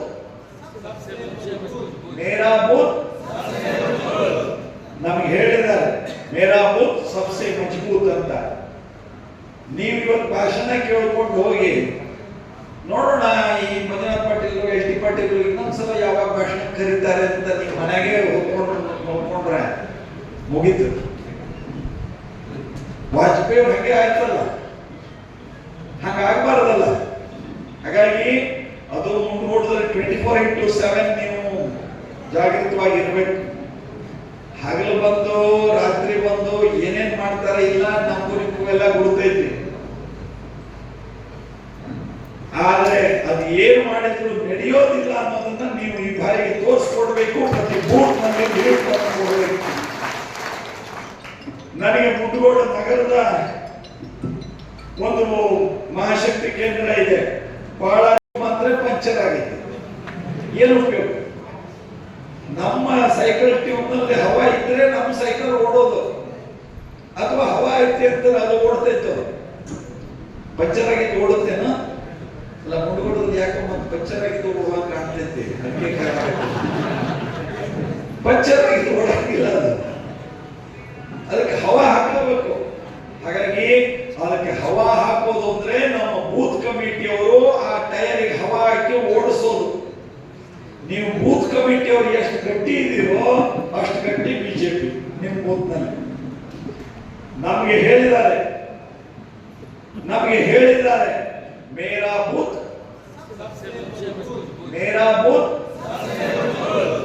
ನಮಗೆ ಹೇಳಿದ್ದಾರೆ ಮೇರಾ ಬೂತ್ ಸಬ್ಸೆ ಮಜಬೂತ್ ಅಂತ. ನೀವು ಇವತ್ತು ಭಾಷಣ ಕೇಳ್ಕೊಂಡು ಹೋಗಿ ನೋಡೋಣ, ಈ ಮಂಜುನಾಥ್ ಪಾಟೀಲ್ ಎಸ್ ಡಿ ಪಾಟೀಲ್ ಇನ್ನೊಂದ್ಸಲ ಯಾವಾಗ ಭಾಷಣ ಕರೀತಾರೆ ಅಂತ ನೀವು ಮನೆಗೆ ನೋಡ್ಕೊಂಡ್ರೆ ಮುಗೀತು. ವಾಜಪೇಯಿ ಅವ್ರು ಹಂಗೆ ಆಯ್ತಲ್ಲ, ಹಂಗಾಗಬಾರ್ದಲ್ಲ. ಹಾಗಾಗಿ ಅದು ಮುಂದೋಡಿದ್ರೆ 24/7 ನೀವು ಜಾಗೃತವಾಗಿರ್ಬೇಕು. ಹಗಲು ಬಂದು ರಾತ್ರಿ ಬಂದು ಏನೇನ್ ಮಾಡ್ತಾರೆ ಇಲ್ಲ ನಮಗೂ ನಿಮಗೂ ಎಲ್ಲ ಗುರುತೈತಿ. ಆದ್ರೆ ಅದು ಏನು ಮಾಡಿದ್ರು ನಡೆಯೋದಿಲ್ಲ ಅನ್ನೋದನ್ನ ನೀವು ಈ ಬಾರಿಗೆ ತೋರಿಸ್ಕೊಡ್ಬೇಕು. ಪ್ರತಿ ಬೂತ್ ನಲ್ಲಿ ಕೊಡಬೇಕು. ನನಗೆ ಮುದ್ದಗೋಡ ನಗರದ ಒಂದು ಮಹಾಶಕ್ತಿ ಕೇಂದ್ರ ಇದೆ, ಬಾಳಾದಿದೆ, ಚಿಗಳಿದೆ, ಹಿಂದೂರದವರಿದ್ದೆ. ನಾನು ಮೊನ್ನೆ ಬಂದಿದ್ದೆ, ಒಂದು ಅರ್ಧ ದಿನ ಸ್ವಲ್ಪ ಗಡಬಡಿ ಆಯ್ತು ಅರ್ಜೆಂಟ್ ಬಂದೋದೆ. ಕೆಲವರನ್ನು ಭೇಟಿ ಮಾಡಿದೆ, ಕೆಲವರು ಭೇಟಿ ಮಾಡಿಲ್ಲ. ನಾನು ಬಂದೋದೆ. ಬಂದೋದಾಗ ನನಗೆ ಹೇಳಿದ್ರು, ಬಹಳ ಚಿಗಳ್ಳಿ, ಹಿಂದೂರು, ಈ ಭಾಗದವರು, ಮುಂಡ್ಗೋಡದವರೆಲ್ಲ,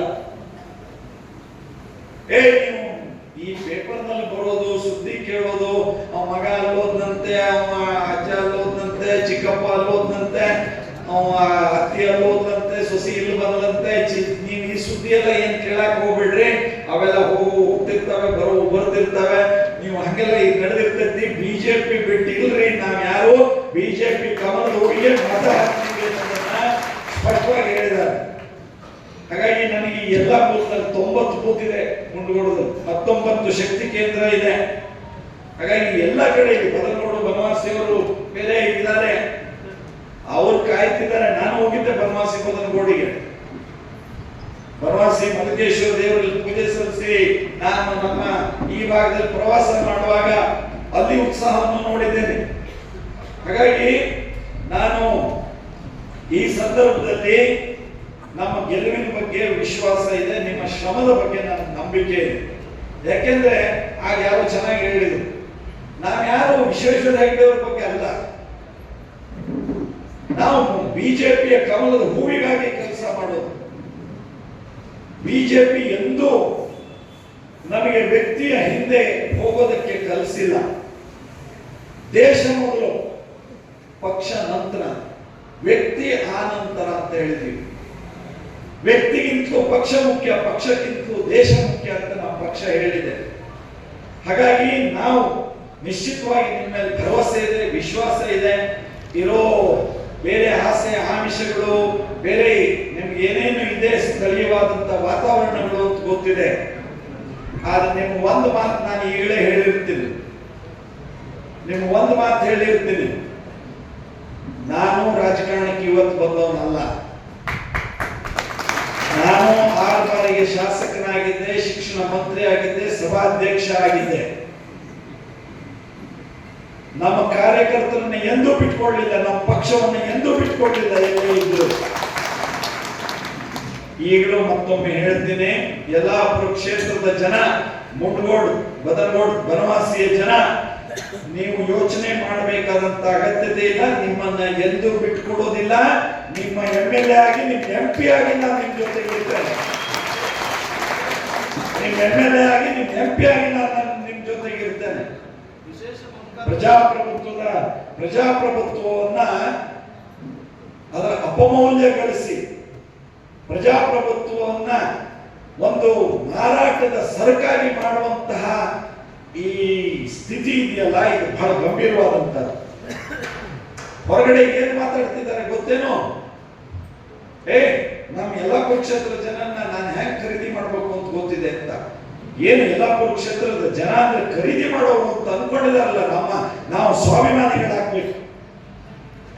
ಹಣಕ್ಕೆ, ಹೆಂಡಕ್ಕೆ, ತೋಳಬಲಕ್ಕೆ ನಾವು ಮಾರ್ಕೊಳ್ಳೋರಲ್ಲ ಅನ್ನೋದನ್ನು ತೋರಿಸ್ಕೊಡ್ಬೇಕಾದ ಸಂದರ್ಭ ಇದೆ. ಸಮಾಜದ ಜಾಗೃತ ಸ್ಥಿತಿ ತೋರಿಸಬೇಕಾಗಿದೆ. ಹಣದಿಂದ ನಮ್ಮನ್ನು ಕೊಂಡುಕೊಳ್ಳುವಂತ ಹಗುರವಾದಂತ ಮಾತನ್ನ ಹೇಳುತ್ತಾ ಇದ್ದಾರಲ್ಲ, ಈ ಪ್ರಜಾಪ್ರಭುತ್ವದ ವ್ಯವಸ್ಥೆ ಇಂಥದ್ದನ್ನ ಯಾವತ್ತೂ ಸಹಿಸಿಕೊಂಡಿಲ್ಲ. ಇಂದಿರಾ ಗಾಂಧಿ ಅವರ ತುರ್ತು ಪರಿಸ್ಥಿತಿಯನ್ನೇ ಈ ದೇಶ ಸಹಿಸಿಕೊಂಡಿಲ್ಲ. ಪ್ರಜಾಪ್ರಭುತ್ವಕ್ಕೆ ಆ ಶಕ್ತಿ ಇದೆ. ನಮ್ಮ ಪ್ರಜಾಪ್ರಭುತ್ವಕ್ಕೆ ಆ ಶಕ್ತಿ ಇದೆ. ನಾನಿವತ್ತು ಡಾಕ್ಟರ್ BR ಅಂಬೇಡ್ಕರ್ ಅವರನ್ನ ಸ್ಮರಿಸಿಕೊಳ್ಳಲೇಬೇಕು. ಅವರ ನೇತೃತ್ವದಲ್ಲಿ ಕೊಟ್ಟಂತ ಸಂವಿಧಾನ ಇದೆಯಲ್ಲ, ಅತ್ಯುತ್ತಮವಾದಂತ ಸಂವಿಧಾನ. ನಮಗೆ ಆ ಸಮಾನತೆ ಶಕ್ತಿಯನ್ನು ನಮ್ಮೆಲ್ಲ ನಾಗರಿಕರಿಗೆ ಕೊಟ್ಟಿದೆ. ನಮ್ಮೆಲ್ಲ ಅವಕಾಶಗಳನ್ನ ಸಮಾನವಾಗಿ ಕೊಟ್ಟಿದೆ. ನಾನು ಸಭಾಧ್ಯಕ್ಷನಾಗಿ ಮೊದಲು ಕರ್ನಾಟಕ ವಿಧಾನಸಭೆಯಲ್ಲಿ ಸಂವಿಧಾನದ ಬಗ್ಗೆ ಚರ್ಚೆ ಮಾಡಿದೆ. ನಮ್ಮ 50ಕ್ಕಿಂತ ಶಾಸಕರು, ಮಂತ್ರಿಗಳು ಜಾಸ್ತಿ ಮಾತನಾಡಿದರು. ಡಾಕ್ಟರ್ ಅಂಬೇಡ್ಕರ್ ಅವರ ಸಂವಿಧಾನದ ಶ್ರೇಷ್ಠತೆ ಬಗ್ಗೆ ಹಾಡಿ ಹೊಗಳಿದರು. ನನ್ನ ಹತ್ರ 224 ಜನ ಶಾಸಕರು ಅಂತ ಹೇಳಿದ್ರು. ಕಾಗೇರಿಯವರೇ, ನೀವು ಸ್ಪೀಕರ್ ಆಗಿ ಈ ಕೆಲಸ ಮಾಡಿದ್ದಿದೆಯಲ್ಲ, ಇದು ನಮ್ಮನ್ನೆಲ್ಲ ಕಣ್ತೆರೆಸಿದೆ. ಡಾಕ್ಟರ್ ಬಾಬಾ ಸಾಹೇಬ್ ಅಂಬೇಡ್ಕರ್ ಬಗ್ಗೆ, ಸಂವಿಧಾನದ ಬಗ್ಗೆ ನಾವು ಇನ್ನಷ್ಟು ಹೆಚ್ಚು ಆಳವಾಗಿ ಅಧ್ಯಯನ ಮಾಡೋದಕ್ಕೆ ಅವಕಾಶವಾಯಿತು. ಅಂಬೇಡ್ಕರ್ ಬಗ್ಗೆ ತಿಳ್ಕೊಳ್ಳೋದಕ್ಕೆ ಸಾಧ್ಯ ಆಯಿತು. ಇಂಥ ಅವಕಾಶವನ್ನು ನೀವು ಕಲ್ಪಿಸಿಕೊಟ್ಟಿದ್ದಕ್ಕೆ ಸಂತೋಷ ಪಟ್ಟರು. ಇಡೀ ದೇಶದಲ್ಲಿ ಮೊದಲ ವಿಧಾನಸಭೆ ಸಂವಿಧಾನದ ಬಗ್ಗೆ ಚರ್ಚೆ ಮಾಡಿದ್ದು ಅಂದ್ರೆ ಅದು ನಮ್ಮ ಕರ್ನಾಟಕದ ವಿಧಾನಸಭೆ ಅನ್ನೋ ಹೆಮ್ಮೆ ನಮಗಿದೆ. ಸಂವಿಧಾನದಲ್ಲಿ ಎಂತ ಶ್ರೇಷ್ಠವಾದಂಥದ್ದು. ಹಳ್ಳಿಯ ಗುಡ್ಡಗಾಡಿನಲ್ಲಿ ಎಲ್ಲೋ ಇದ್ದಂತ ಒಬ್ಬ ತಾಯಿಯನ್ನ ಇವತ್ತು ಈ ದೇಶದ ರಾಷ್ಟ್ರಪತಿ ದ್ರೌಪದಿ ಮುರ್ಮು ಅವರು ಆಗ್ತಾರೆ ಅಂದ್ರೆ ಸಂವಿಧಾನದ ಶ್ರೇಷ್ಠತೆ ಅದು ಎಷ್ಟು ದೊಡ್ಡದಿದೆ ಅನ್ನೋದು ಅರ್ಥ ಆಗುತ್ತೆ. ರೈಲ್ವೆ ಸ್ಟೇಷನ್ ಅಲ್ಲಿ ಚಹಾ ಮಾರ್ತಾ ಇದ್ದಂತ ಒಬ್ಬ ನರೇಂದ್ರ ಮೋದಿ ಇವತ್ತು ದೇಶದ ಪ್ರಧಾನಿ ಆಗ್ತಾರೆ ಅಂದ್ರೆ ಈ ಸಂವಿಧಾನದ ಕೊಡುಗೆ ಎಷ್ಟು ಶ್ರೇಷ್ಠ ಇದೆ ಅಂತ ಅರ್ಥ ಆಗುತ್ತೆ. ನಮಗೆಲ್ಲ ಸಮಾನವಾದ ಮತದಾನದ ಹಕ್ಕನ್ನು ಕೊಟ್ಟಿದ್ದಾರೆ. ಯಾರಿಗೂ ಮತದ ಮೌಲ್ಯಗಳಲ್ಲಿ ಯಾರಿಗೂ ಹೆಚ್ಚು ಕಡಿಮೆ ಇಲ್ಲ. ಪ್ರಧಾನಿ ಮೋದಿ ಅವರಿಗೆ ಯಾವ ಮತದ ಹಕ್ಕಿದೆಯೋ ಅದು ನಮ್ಮೂರಿನಲ್ಲಿರುವ ಪ್ರತಿಯೊಬ್ಬ ಮತದಾರರಿಗೂ ಅದೇ ಹಕ್ಕಿದೆ. ಆ ಮತದ ಮೌಲ್ಯ ಅದೇ ಇದೆ. ಹಾಗಾಗಿ ನಾವು ಈ ಪ್ರಜಾಪ್ರಭುತ್ವದ ವ್ಯವಸ್ಥೆಯನ್ನ ಯಾರು ಅಣಕಿಸ್ತಾ ಇದ್ದಾರಲ್ಲ ಅವರಿಗೂ ಹೇಳಬೇಕು, ಈ ಚುನಾವಣೆ ನಾವು ನಮ್ಮ ಭಾವನೆಯನ್ನು ತೋರಿಸ್ತೇವೆ, ಪ್ರಜಾಪ್ರಭುತ್ವದ ವ್ಯವಸ್ಥೆಯನ್ನು, ಮೌಲ್ಯಗಳನ್ನು ನಾವು ಕಾಪಾಡ್ತೇವೆ ಅನ್ನೋದನ್ನು ಹೇಳಬೇಕು. ಮುಂಡಗೋಡು ತಾಲೂಕಿನ ಅನೇಕ ಹಿರಿಯರ ಬಗ್ಗೆ ನನಗೆ ನೆನಪಾಗತ್ತೆ. ಮುಂಡಗೋಡು ತಾಲೂಕು ಆ ರೀತಿಯಲ್ಲಿ ಸ್ವಾಭಿಮಾನದಿಂದ ಜಾಗೃತವಾದಂತದ್ದು.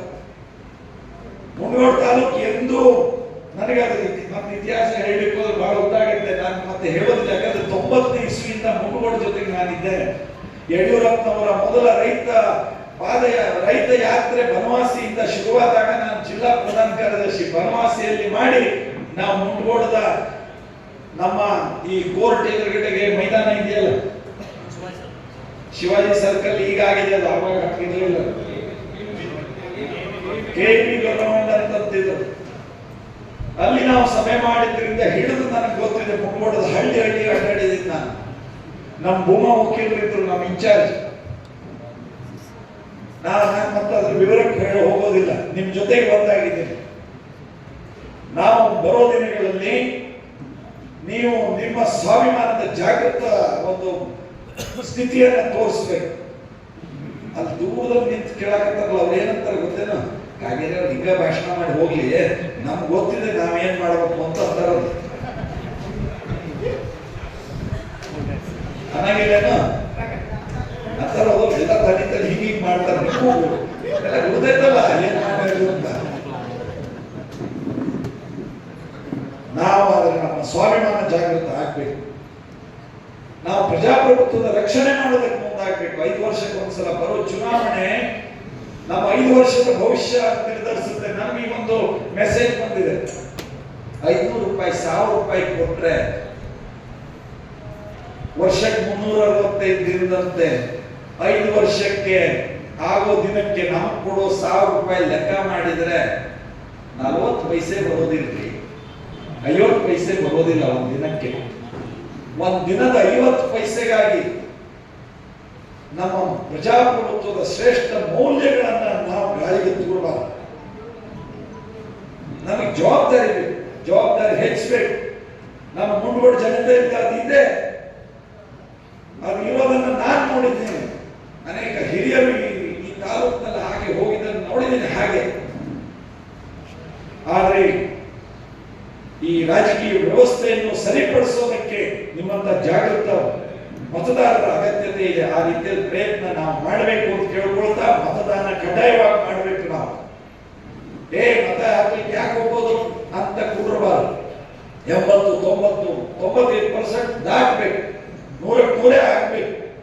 ಆ ರೀತಿ ಮತದಾನದಲ್ಲಿ ಭಾಗಿಯಾಗಬೇಕು. ನಾವು ಆ ರೀತಿಯ ಜಾಗೃತ ಸ್ಥಿತಿಯನ್ನ ಮತದಾರರಲ್ಲಿ ತರಬೇಕು ಅಂತ ಕೇಳ್ಕೊಳ್ತಾ, ನಾನು ಕೊನೆಯಲ್ಲಿ ಇಷ್ಟೇ ಹೇಳೋದಕ್ಕೆ ಬಯಸೋದು, ಭ್ರಷ್ಟಾಚಾರ ರಹಿತವಾದ ಆಡಳಿತ ಕೊಡಬೇಕು ಅಂದ್ರೆ ಮೋದಿಯವರು ಬೇಕು. ಭಯೋತ್ಪಾದಕತೆ ಗಡಿಗಳಲ್ಲಿ ರಕ್ಷಣೆ ಇದು ಬೇಕು. ಭಯೋತ್ಪಾದಕತೆ ಇಲ್ಲದೆ ಗಡಿಗಳಲ್ಲಿ ರಕ್ಷಣೆ ಕೊಡಬೇಕು ಅಂತಾದ್ರೆ ಮೋದಿಯವರು ಬೇಕು. ಅಭಿವೃದ್ಧಿ ಆಗಬೇಕು ಅಂತಾದ್ರೆ ಮೋದಿಯವರು ಬೇಕು.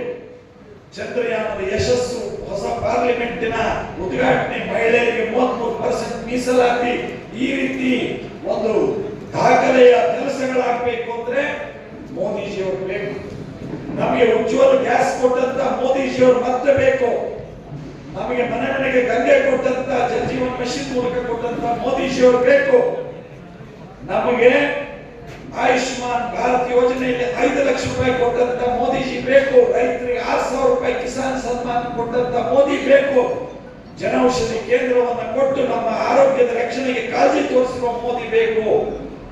ನಮಗೆ ಡ್ರೋನ್ ಮೂಲಕ ಕೃಷಿಗೆ ನ್ಯಾನೋ ಯೂರಿಯಾ, ಇವತ್ತು ಲಿಕ್ವಿಡ್ ಯೂರಿಯಾ ಕೊಟ್ಟಂತ ಕೃಷಿಗೆ ಆಧುನಿಕತೆಯಿಂದ ಸ್ಪರ್ಶವನ್ನು ತಂದಂತ ಮೋದಿಜಿಯವರು ಬೇಕು.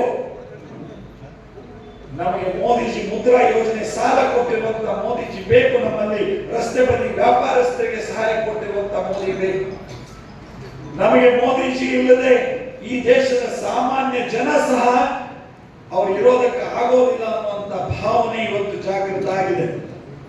ಮೋದಿಜಿ ಅವರು ಸಾಮಾನ್ಯ ಜನರಿಗೆ ಆ ಯೋಜನೆ ಕೊಟ್ಟಿದ್ದಾರೆ. ದೇಶ ಅಂತಾರಾಷ್ಟ್ರೀಯ ಮಟ್ಟಕ್ಕೆ ಆ ನಾಯಕತ್ವವನ್ನು ಕೊಟ್ಟಿದ್ದಾರೆ. ಹಾಗಾಗಿ ನಾವು ನೀವು ಮೋದಿಜಿಯವರು ಮತ್ತೊಮ್ಮೆ ಆರಿಸೋದಕ್ಕೆ ಮುಂದಾಗೋಣ. ಮೋದಿಜಿಯವರು ಮತ್ತೊಮ್ಮೆ ಪ್ರಧಾನಿ ಮಾಡೋದಕ್ಕೆ ಮುಂದಾಗೋಣ. ಮೋದಿಜಿಯವರು ಪ್ರಧಾನಿ ಆಗಬೇಕು ಅಂದ್ರೆ ನಮ್ಮ ಬೂತ್ ನಲ್ಲಿ ನಮಗೆ ಕಮಲದ ಹೂವಿಗೆ ಅತಿ ಹೆಚ್ಚು ಮತವನ್ನು ಕೊಟ್ಟು ನನಗೆ ಆಶೀರ್ವದಿಸಿ ನನ್ನನ್ನು ಗೆಲ್ಲಿಸಬೇಕು ಅಂತ ನಾನು ಕೇಳಿಕೊಳ್ತೀನಿ. ಇನ್ನೊಂದು 2 ಮಾತು ಹೇಳಕ್ಕೆ, 1 ನಿಮಿಷ, ಇನ್ನೊಂದು 2 ಮಾತು ಹೇಳ್ತೀನಿ, ಸನ್ಮಾನ ಮಾಡಬಹುದು. ಇನ್ನೊಂದು 2 ಮಾತು. ಬರಗಾಲ ಇದೆ ರಾಜ್ಯದಲ್ಲಿ, ನೋಡ್ತಾ ಇದ್ದೇವೆ. ಕುಡಿಯೋ ನೀರಿನ ಅಭಾವ ಇದೆಯೋ ಇಲ್ಲೋ? 2 ದಿನಕ್ಕೆ 3 ದಿನಕ್ಕೊಮ್ಮೆ ನೀರು, ಅದು ನೋಡಿ 4 ಅಂತಾರೆ. ಹಿಂಗೆ ಕುಡಿಯೋ ನೀರಿನ ಅಭಾವ ಇದೆ. ಮೀನುಗಳಿಗೆ ತೊಂದರೆ ಆಗಿದೆ. ಕಬ್ಬಿಗೆ ನೀರಿಲ್ಲ. ನಮ್ಮ ಒಂದು ಬೆಳೆ ಹೋಯಿತು. ರೈತರ ಸ್ಥಿತಿ ಗಂಭೀರ ಇದೆ. ಆದ್ರೆ ರಾಜ್ಯ ಸರ್ಕಾರ ಬರಗಾಲದ ಬಗ್ಗೆ ಏನು ನಿಶ್ಚಿಂತೆಯಿಂದ ಇದ್ದಾರೆ. ಅವರಿಗೇನು ಬರಗಾಲ ಇಲ್ಲ, ಅವರು ಆರಾಮ. ಈಗ ಬರಗಾಲವನ್ನು ಸಮರ್ಥವಾಗಿ ಎದುರಿಸ್ತಾ ಇಲ್ಲ ರಾಜ್ಯದ ಕಾಂಗ್ರೆಸ್ ಸರ್ಕಾರ. ಭ್ರಷ್ಟಾಚಾರ ಹೆಚ್ಚಾಗಿದೆ. ಗ್ಯಾರಂಟಿಗಳು ಅದು ಅರ್ಹರಿಗೆ ಯೋಗ್ಯರಿಗೆ ಅದು ಸಿಗಬೇಕು, ಅದರ ಫಲ, ಆದ್ರೆ ಅದನ್ನು ಸಮರ್ಪಕವಾಗಿ ಕೊಡಿಸ್ತಾ ಇಲ್ಲ. ನಾನು ಎಲ್ಲಕ್ಕೂ ಮಿಗಿಲಾಗಿ ಈ ಓಲೈಕೆಯ ರಾಜಕಾರಣವನ್ನು ಮಾಡೋದ್ರ ಮೂಲಕ, ತುಷ್ಟೀಕರಣ ನೀತಿಯನ್ನು ಅನುಸರಿಸೋದ್ರ ಮೂಲಕ ದೇಶದ ಜನರ ಭಾವನೆಯನ್ನು ಒಡೆದು ಕಾಂಗ್ರೆಸ್ ಆಡಳಿತ ಮಾಡ್ತಿರೋದನ್ನು ನೋಡಿದ್ದೇವೆ ನಾವು. ಆ ಇಂಡಿ ಘಟಬಂಧನ ಇದೆಯಲ್ಲ, ಇವೊಬ್ಬರು ಪಾರ್ಟಿ ಸೇರ್ತಾರೆ, ಇನ್ನೊಬ್ರು ಪಾರ್ಟಿ ಬಿಟ್ಟು ಹೋಗ್ತಾರೆ.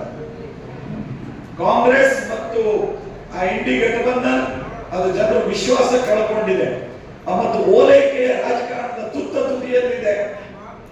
ನಿಮಗೆ ವಿಧಾನಸೌಧದಲ್ಲಿ ಪಾಕಿಸ್ತಾನ ಜಿಂದಾಬಾದ್ ಅಂತ ಹೇಳ್ತಾರೆ ಅಂದ್ರೆ, ಹನುಮಾನ್ ಚಾಲೀಸ್ ಹೇಳೋದಕ್ಕೆ ಬಿಡೋದಿಲ್ಲ ಅಂತಾದ್ರೆ, ಭಟ್ಕಳದಲ್ಲಿ ಸಾವರ್ಕರ್ ಚೌಕ ಮಾಡ್ಲಿಕ್ಕೆ ಬಿಡೋದಿಲ್ಲ, ಭಾರತದ ಭಗವದ್ ಧ್ವಜ ಹಾರಿಸ್ಲಿಕ್ಕೆ ಬಿಡೋದಿಲ್ಲ, ರಾಮನಗರದಲ್ಲಿ ಧ್ವಜ ಹಾರಿಸ್ಲಿಕ್ಕೆ ಬಿಡೋದಿಲ್ಲ ಅಂದ್ರೆ, ಪೊಲೀಸ್ ಸ್ಟೇಷನ್ ಮೇಲೆ ಪೊಲೀಸ್ ಸ್ಟೇಷನ್ ಸುತ್ತಂತವ್ರ ಮೇಲಿನ ಕೇಸ್ ತೆಗೆದುಕೊಳ್ಳಿ ಅಂತ ಡಿ ಕೆ ಶಿವಕುಮಾರ್ ಮುಖ್ಯಮಂತ್ರಿಗಳಿಗೆ, ಗೃಹ ಮಂತ್ರಿಗಳಿಗೆ ಪತ್ರ ಬರೀತಿದ್ದಾರೆ ಅಂದ್ರೆ, ಕಾಂಗ್ರೆಸ್ ಸರ್ಕಾರ ಯಾರನ್ನ ಓಲೈಕೆ ಮಾಡಿ ಈ ದೇಶವನ್ನ ಇನ್ಯಾರಿಗೆ ಮಾರಬೇಕು, ಒತ್ತೆ ಇಡಬೇಕು ಅಂತ ಹೊರಟಿದೆಯೋ ಗೊತ್ತಾಗೋದಿಲ್ಲ. ಹಿಂದೆಲ್ಲ ಆಗಿ ನೋಡಿದೀವಿ, ಒಂದು ರಾಮ ಮಂದಿರ ಕಟ್ಟೋದಕ್ಕೆ ನಮಗೆ ಎಷ್ಟು ತ್ಯಾಗ ಬಲಿದಾನ ಆಗ್ಬೇಕಾಯ್ತು ಅಂತ. ಆರ್ಟಿಕಲ್ 370 ತೆಗೆದು ಕಾಶ್ಮೀರ ಭಾರತದ ಅಂಗ ಆಗೋದಕ್ಕೆ ಎಷ್ಟು ಕಷ್ಟ ಆಯಿತು ಅಂತ ನೋಡಿದ್ದೀವಿ. ಕಾಂಗ್ರೆಸ್ ಎಂದು ಒಳ್ಳೇದು ಮಾಡೋದಿಲ್ಲ. ಕಾಂಗ್ರೆಸ್ ಭ್ರಮ ನಿರಸನ ಇದೆ. ಕಾಂಗ್ರೆಸ್ ಈ ಒಂದೇ ಒಂದು ಚರ್ಚೆಯಲ್ಲಿದೆ, ಸಿದ್ದರಾಮಯ್ಯ ಯಾವಾಗ ಇಳಿತಾನೆ, ಡಿ ಕೆ ಶಿವಕುಮಾರ್ ಯಾವಾಗ ಮೇಲೆ ಹೋಗ್ತಾರೆ. ಇವು ಇಳಿಯಂಗಿಲ್ಲ, ಅವು ಹತ್ತಂಗಿಲ್ಲ, ಈ ಸ್ಥಿತಿ ಐತಿ. ನಾನು ಇನ್ನೂ ಮತ್ತೆ ಬಾರಿ ಹೇಳಂಗಿಲ್ಲ, ಟೈಮ್ ಬಹಳ ಅದಕ್ಕೆ. ನಿಮಗೆ ಅವ್ರ ಸ್ಥಿತಿ ನೋಡಿದಿರಿ, ಅವ್ರು ಏನೋ ಒಳ್ಳೇದು ಮಾಡಲಿಲ್ಲ. ಸ್ವಾತಂತ್ರ್ಯವಾದ ಭಾರತದನ್ನ ಇವತ್ತು ಬಡವರ ದೇಶ, ಭ್ರಷ್ಟರ ದೇಶ ಅಂತ ಜಗತ್ತಿಗೆ ಬಿಂಬಿಸಿದ್ದಾರೆ ಇದೆ ಮನಮೋಹನ್ ಸಿಂಗ್ ತನಕ. ಹಾಗಾಗಿ ಇಂಥ ಕಾಂಗ್ರೆಸ್ ಅನ್ನು ತಿರಸ್ಕರಿಸುವ ಅಗತ್ಯ ಇದೆ ಈ ಚುನಾವಣೆ. ಇಬ್ಬರು ಅಭ್ಯರ್ಥಿಗಳ ಮಧ್ಯೆ ನಡೆಯುವ ಚುನಾವಣೆ ಅಲ್ಲ ಇದು. ಬಿಜೆಪಿ ಜೆಡಿಎಸ್ ಹೊಂದಾಣಿಕೆ ಒಂದ್ ಕಡೆ, ಇನ್ನೊಂದು ಕಡೆ ಕಾಂಗ್ರೆಸ್, ಇದು ತತ್ವ ಸಿದ್ಧಾಂತದ ಮಧ್ಯೆ ನಡೆಯುವ ಹೋರಾಟ ಇದೆ. ದೇಶಕ್ಕೆ ಒಳಿತು ಮಾಡುವಂತ, ನಮ್ಮ ಧರ್ಮ ಸಂಸ್ಕೃತಿಯನ್ನ, ನಮ್ಮ ತನವನ್ನ ಜಾಗೃತಗೊಳಿಸುವಂತ ಬಿಜೆಪಿ ಜೆಡಿಎಸ್ ಎನ್ಡಿಎ ಹೊಂದಾಣಿಕೆ ಕೇವಲ ಓಲೈಕೆ ರಾಜಕಾರಣ ಮಾಡಿ ಅಪರಾಧೀಕರಣವನ್ನ, ದೇಶ ವಿರೋಧಿ ಚಟುವಟಿಕೆಯನ್ನು ಪ್ರೋತ್ಸಾಹ ಮಾಡ್ತಾ ಇರುವಂತ ಕಾಂಗ್ರೆಸ್ ಇನ್ನೊಂದು ಕಡೆ. ಈ ಚುನಾವಣೆಯನ್ನು ನಾವು ಎದುರಿಸಬೇಕು. ನಾನು ಈ ಸಂದರ್ಭದಲ್ಲಿ ಮಾಜಿ ಪ್ರಧಾನಿ ದೇವೇಗೌಡರನ್ನ ಮತ್ತು ಕುಮಾರಸ್ವಾಮಿ ಅವರನ್ನ ನಾನು ಅಭಿನಂದಿಸ್ತೇನೆ. ಎನ್ಡಿಎ ಗಠಬಂಧನ ಜೊತೆಯಲ್ಲಿ ಅವರು ಒಂದಾಗಿ ಅವರು ಇವತ್ತು ನಮ್ಮ ಗೆಲುವಿಗೆ ರಾಜ್ಯದಲ್ಲಿ ಕಾರಣರಾಗ್ತಾ ಇದ್ದಾರೆ. 28ಕ್ಕೆ 28 ಸ್ಥಾನದ ಗೆಲುವಿಗೆ ಕಾರಣರಾಗ್ತಾ ಇದ್ದಾರೆ. ಮೋದಿಜಿಯವರು ಮಾಡಿದ ಕಾರ್ಯಕ್ರಮ ಜನತೆಗೆ ತಲುಪಿಸೋಣ. ನಮ್ಮ ಸಂಘಟನೆ ಶಕ್ತಿ ಇದೆ, ನಮ್ಮ ಜಿಲ್ಲಾಧ್ಯಕ್ಷರ ತಂಡ ಏನಿದೆ, ಸಂಘಟನಾತ್ಮಕ ತಂಡ ಏನಿದೆ, ಅದು ಹಗಲಿರುಳು ಮನೆ ಮನೆಗೆ ಹೋಗಿ ಬೂತ್ ಕೆಲಸವನ್ನ ನೋಡಿಕೊಳ್ತಾ ಇದೆ, ಬೂತ್ ಕೆಲಸದ ಶಕ್ತಿಯನ್ನು ಹೆಚ್ಚಿಸ್ತಾ ಇದೆ. ಮತ್ತು ಜೆಡಿಎಸ್ ಜೊತೆಗಿನ ಮೈತ್ರಿ ನಮ್ಮ ಈ ಗೆಲುವಿಗೆ ಅನುಕೂಲವಾದಂತಹ ವಾತಾವರಣವನ್ನು ಸೃಷ್ಟಿ ಮಾಡಿದೆ. ಹಾಗಾಗಿ ನಾವು ನಮ್ಮ ಗೆಲುವಿನ ವಿಶ್ವಾಸದಲ್ಲಿ ಹೋಗ್ತಾ, ಆದರೆ ಓವರ್ ಕಾನ್ಫಿಡೆಂಟ್ ಆಗಿ, ಓವರ್ ಕಾನ್ಫಿಡೆನ್ಸ್ ನಲ್ಲಿ ಇಲ್ಲದೆ, ಅತಿಯಾದ ಆತ್ಮವಿಶ್ವಾಸವನ್ನು ನಾವು ಹೊಂದದೆ ನಮ್ಮ ಜವಾಬ್ದಾರಿಯನ್ನು ಸಮರ್ಥವಾಗಿ ಮಾಡೋಣ. ಆ ಮೂಲಕ ಮೋದಿಜಿಯವರನ್ನು ಪ್ರಧಾನಿ ಮಾಡೋಣ. ನಾನು ನಿಮಗೆ ಗೊತ್ತಿದೆ, ಶಿಕ್ಷಣ ಮಂತ್ರಿಯಾಗಿ VS ಪಾಟೀಲ್ ಆಗ ಶಾಸಕರಿದ್ದರು. ನಾನು ಮುಂಡಗೋಡದಲ್ಲಿ ಶಿಕ್ಷಣ ಕ್ಷೇತ್ರದಲ್ಲಿ ಮತ್ತು ಬೇರೆ ಬೇರೆ ಅಭಿವೃದ್ಧಿಯ ವಿಷಯದಲ್ಲಿ ನಾನು ಏನೇನು ಕೊಡುಗೆ ಕೊಟ್ಟಿದ್ದೇನೆ ಅನ್ನುವಂತ ವಿವರ ನಿಮ್ಮ ಹತ್ರ ಇದೆ. ನೀವು ಆ ಎಲ್ಲ ಪರಸ್ಪರ ಒಂದು ಕುಟುಂಬದಂತೆ ಇದ್ದಂಥವ್ರು, ಪ್ರೀತಿ ವಿಶ್ವಾಸದಿಂದ ಇದ್ದಂಥವ್ರು. ನಾವು ಯಾವತ್ತೂ ಸಹ ನಮ್ಮಲ್ಲಿ ಯಾವುದೇ ರೀತಿಯ ವೈಮನಸ್ಸುಗಳು ಇಲ್ಲ.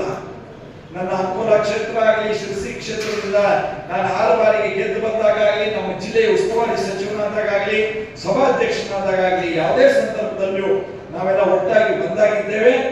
ಇನ್ನು ಈ ಕ್ಷೇತ್ರ ಇದು ಬಿಜೆಪಿಯ ಕ್ಷೇತ್ರ. ಅನಂತಕುಮಾರ್ ಹೆಗಡೆ ಅವರು ನಿರಂತರವಾಗಿ ಗೆಲ್ತಾ ಇದ್ದಂತ ಕ್ಷೇತ್ರ ಇದು. 6 ಬಾರಿಗೆ ಅವರು ಗೆದ್ದಂತ ಕ್ಷೇತ್ರ ಇದು. ಹಾಗಾಗಿ ಬಿಜೆಪಿಯ ಒಂದು ಭದ್ರಕೋಟೆ ಆಗಿರುವಂತಹ ನಮ್ಮ ಕಿತ್ತೂರು ಖಾನಾಪುರ ಒಳಗೊಂಡಂತ ಈ ಕ್ಷೇತ್ರದಲ್ಲಿ ನಾವು ಮತ್ತೊಮ್ಮೆ ದಾಖಲೆ ಮತದಿಂದ ಗೆಲ್ಲಬೇಕು. ನಮ್ಮ ಹೊಂದಾಣಿಕೆ ಶಕ್ತಿ ಮತ್ತು ಉಳಿದೆಲ್ಲ ಕಾರಣದಿಂದ ನಾವು ಈ ದಾಖಲೆ ಮತದಿಂದ ಗೆಲ್ಲಬೇಕು. ಅದನ್ನ ಗೆಲ್ಲೋದಕ್ಕೆ ನಿಮ್ಮ ಪರಿಶ್ರಮವೇ ಅಂತಿಮವಾದಂಥದ್ದು. ಎಲ್ಲಿ ತನಕ ಕಾರ್ಯಕರ್ತರು ಮೇರಾ ಬೂತ್ ಇದನ್ನ ಗಟ್ಟಿಯಾಗಿ ನಂಬಿಕೆಯಿಂದ ನಾವು ಜಾರಿಗೊಳಿಸಲೇಬೇಕು. ಅದನ್ನ ಗೊಳಿಸಿದಾಗಲೇ ಅವಕ್ಕೆ ಬಾದ್ ನಾವು 400 ಸೀಟನ್ನ ಗೆಲ್ಲೋದಕ್ಕಾಗೋದು. ವಿಕಸಿತ ಭಾರತದ ನಮ್ಮ ಮೋದಿಜಿಯವರ ಒಂದು ಕನಸನ್ನ ನನಸು ಮಾಡಿ 2047ರಲ್ಲಿ ಅಭಿವೃದ್ಧಿಯ ಪಥದಲ್ಲಿ ಭಾರತ ಮುಂದಿದ್ದು ಭಾರತ ಜಗತ್ತಿಗೆ ಗುರುವಿನ ಸ್ಥಾನದಲ್ಲಿ ಇರಬೇಕು ಅಂತಾದ್ರೆ 3ನೇ ಬಾರಿಗೆ ನರೇಂದ್ರ ಮೋದಿ ಅವರು ಪ್ರಧಾನಿ ಆಗಬೇಕು. ನಮ್ಮ ಈ ಉತ್ತರ ಕನ್ನಡ ಜಿಲ್ಲಾ ಕ್ಷೇತ್ರದಲ್ಲಿ ನನ್ನನ್ನ ನೀವು ದಾಖಲೆ ಮತದಿಂದ ಕಮಲದ ಹೂವಿಗೆ ಮತ ಕೊಟ್ಟು ಆಶೀರ್ವದಿಸಬೇಕು, ಗೆಲ್ಲಿಸಬೇಕು ಅಂತ ಕೇಳಿಕೊಳ್ತಾ ಮುಂದಿನ ಅಭಿವೃದ್ಧಿಯಲ್ಲಿ ನಾನು ನಿಮ್ಮ ಜೊತೆಗಿದ್ದೇನೆ. ತಾಳಗುಪ್ಪ, ಶಿರ್ಸಿ, ಮುಂಡಗೋಡು, ಹುಬ್ಬಳ್ಳಿ ರೈಲ್ವೆ ಲೈನ್ ಬಗ್ಗೆ ಇರ್ಬೋದು, ನಮ್ಮ ಎದುರುಗಡೆ ಹುಬ್ಬಳ್ಳಿ ಶಿರ್ಸಿ ರಸ್ತೆ ಬಗ್ಗೆ ಇರ್ಬೋದು, ಇಲ್ಲಿಯ ನೀರಾವರಿಯ ಒಂದು ನೀರಿನ ಸೌಲಭ್ಯತೆಯನ್ನು ಆಧರಿಸಿ ನೀರಿನ ಬೇರೆ ಯೋಜನೆ ಮಾಡುವ ವಿಷಯ ಇರ್ಬೋದು, ಇತ್ಯಾದಿ ವಿಷಯದಲ್ಲಿ ನಾನು ನಿಮ್ಮ ಜೊತೆಗಿದ್ದೇನೆ. ಅಭಿವೃದ್ಧಿಗೆ ನಿಮ್ಮ ಕಷ್ಟ ಸುಖಕ್ಕೆ ನಾನಿದ್ದೇನೆ. ನಿಮ್ಮ ಜೊತೆ ಇನ್ನೂ ಸಮಾಲೋಚನೆ ಮಾಡ್ತೇನೆ. ತಜ್ಞರ ಜೊತೆ, ಅನುಭವಿಗಳ ಜೊತೆ ಚರ್ಚೆ ಮಾಡಿ ನಮ್ಮ ಕ್ಷೇತ್ರಕ್ಕೆ ಮುಂಡಗೋಡಿಗೆ ನಾವು ಕೇಂದ್ರ ಸರ್ಕಾರದಿಂದ ಯಾವ ಯೋಜನೆ ಫಲ ಕೊಡಬೇಕು ಅಂತ ನೋಡ್ತೇನೆ. ಬನವಾಸಿ ಮಧುಕೇಶ್ವರ ದೇವಾಲಯದ ಐತಿಹಾಸಿಕ ಹಿನ್ನೆಲೆ ನಮ್ಗೆ ಗೊತ್ತಿದೆ. ಆ ಕ್ಷೇತ್ರವನ್ನು ಇನ್ನಷ್ಟು ಹೆಚ್ಚು ಅಭಿವೃದ್ಧಿ ಪಡಿಸೋದಕ್ಕೆ ನಾನು ಬದ್ಧ ಇದ್ದೇನೆ ಅನ್ನೋ ಮಾತನ್ನು ಹೇಳಿದ್ದೇನೆ. ನಮ್ಮ ಜಿಲ್ಲೆಯಲ್ಲಿ ಬನವಾಸಿ ಮತ್ತು ಗೋಕರ್ಣ ಮತ್ತು ಬನವಾಸಿಗಿರುವಂತಹ ಒಂದು ಐತಿಹಾಸಿಕ ಹಿನ್ನೆಲೆ ಇದೆಯಲ್ಲ, ಅದರ ಹಿನ್ನೆಲೆಯಲ್ಲಿ ಇನ್ನಷ್ಟು ಹೆಚ್ಚು ಪ್ರಾಮುಖ್ಯತೆ ಆ ಕ್ಷೇತ್ರಕ್ಕೆ ಕೊಡಬೇಕಾಗಿದೆ. ಹಾಗಾಗಿ ಮುಂದಿನ ದಿನದಲ್ಲಿ ಅದಕ್ಕೆಲ್ಲ ನೀರಿನ ಕ್ಷೇತ್ರ ಸಿದ್ಧಪಡಿಸಿ ನಾನು ಎಲ್ಲರ ಜೊತೆ ಸಮಾಲೋಚಿಸಿ ಆ ಕೆಲಸ ಕಾರ್ಯಗಳನ್ನು ಮಾಡೋದಕ್ಕೆ ನಾನು ನನ್ನ ಪ್ರಯತ್ನ ಮಾಡ್ತೇನೆ. ಆದ್ರೆ ನನ್ನ ಪ್ರಯತ್ನ ಸಫಲ ಆಗ್ಬೇಕು ಅಂದ್ರೆ ನಿಮ್ಮ ಬೂತಿನಲ್ಲಿ ನಿಮ್ಮ ಕೆಲಸ ಯಶಸ್ಸಾಗಬೇಕು. ಹಾಗಾಗಿ ಬೂತಿನಲ್ಲಿ ಕೆಲಸ ಮಾಡುವಂತ ಜವಾಬ್ದಾರಿಯಿಂದ ಮುನ್ನಡೆದು ನಮ್ಮ ಬೂತಿನ ಗೆಲುವಿಗೆ ಇವತ್ತಿಂದಲೇ ನಾವು ಪ್ರತಿಜ್ಞೆಯನ್ನ, ಆ ಸಂಕಲ್ಪವನ್ನ ಮಾಡಿ ಮುನ್ನಡೆಯೋಣ.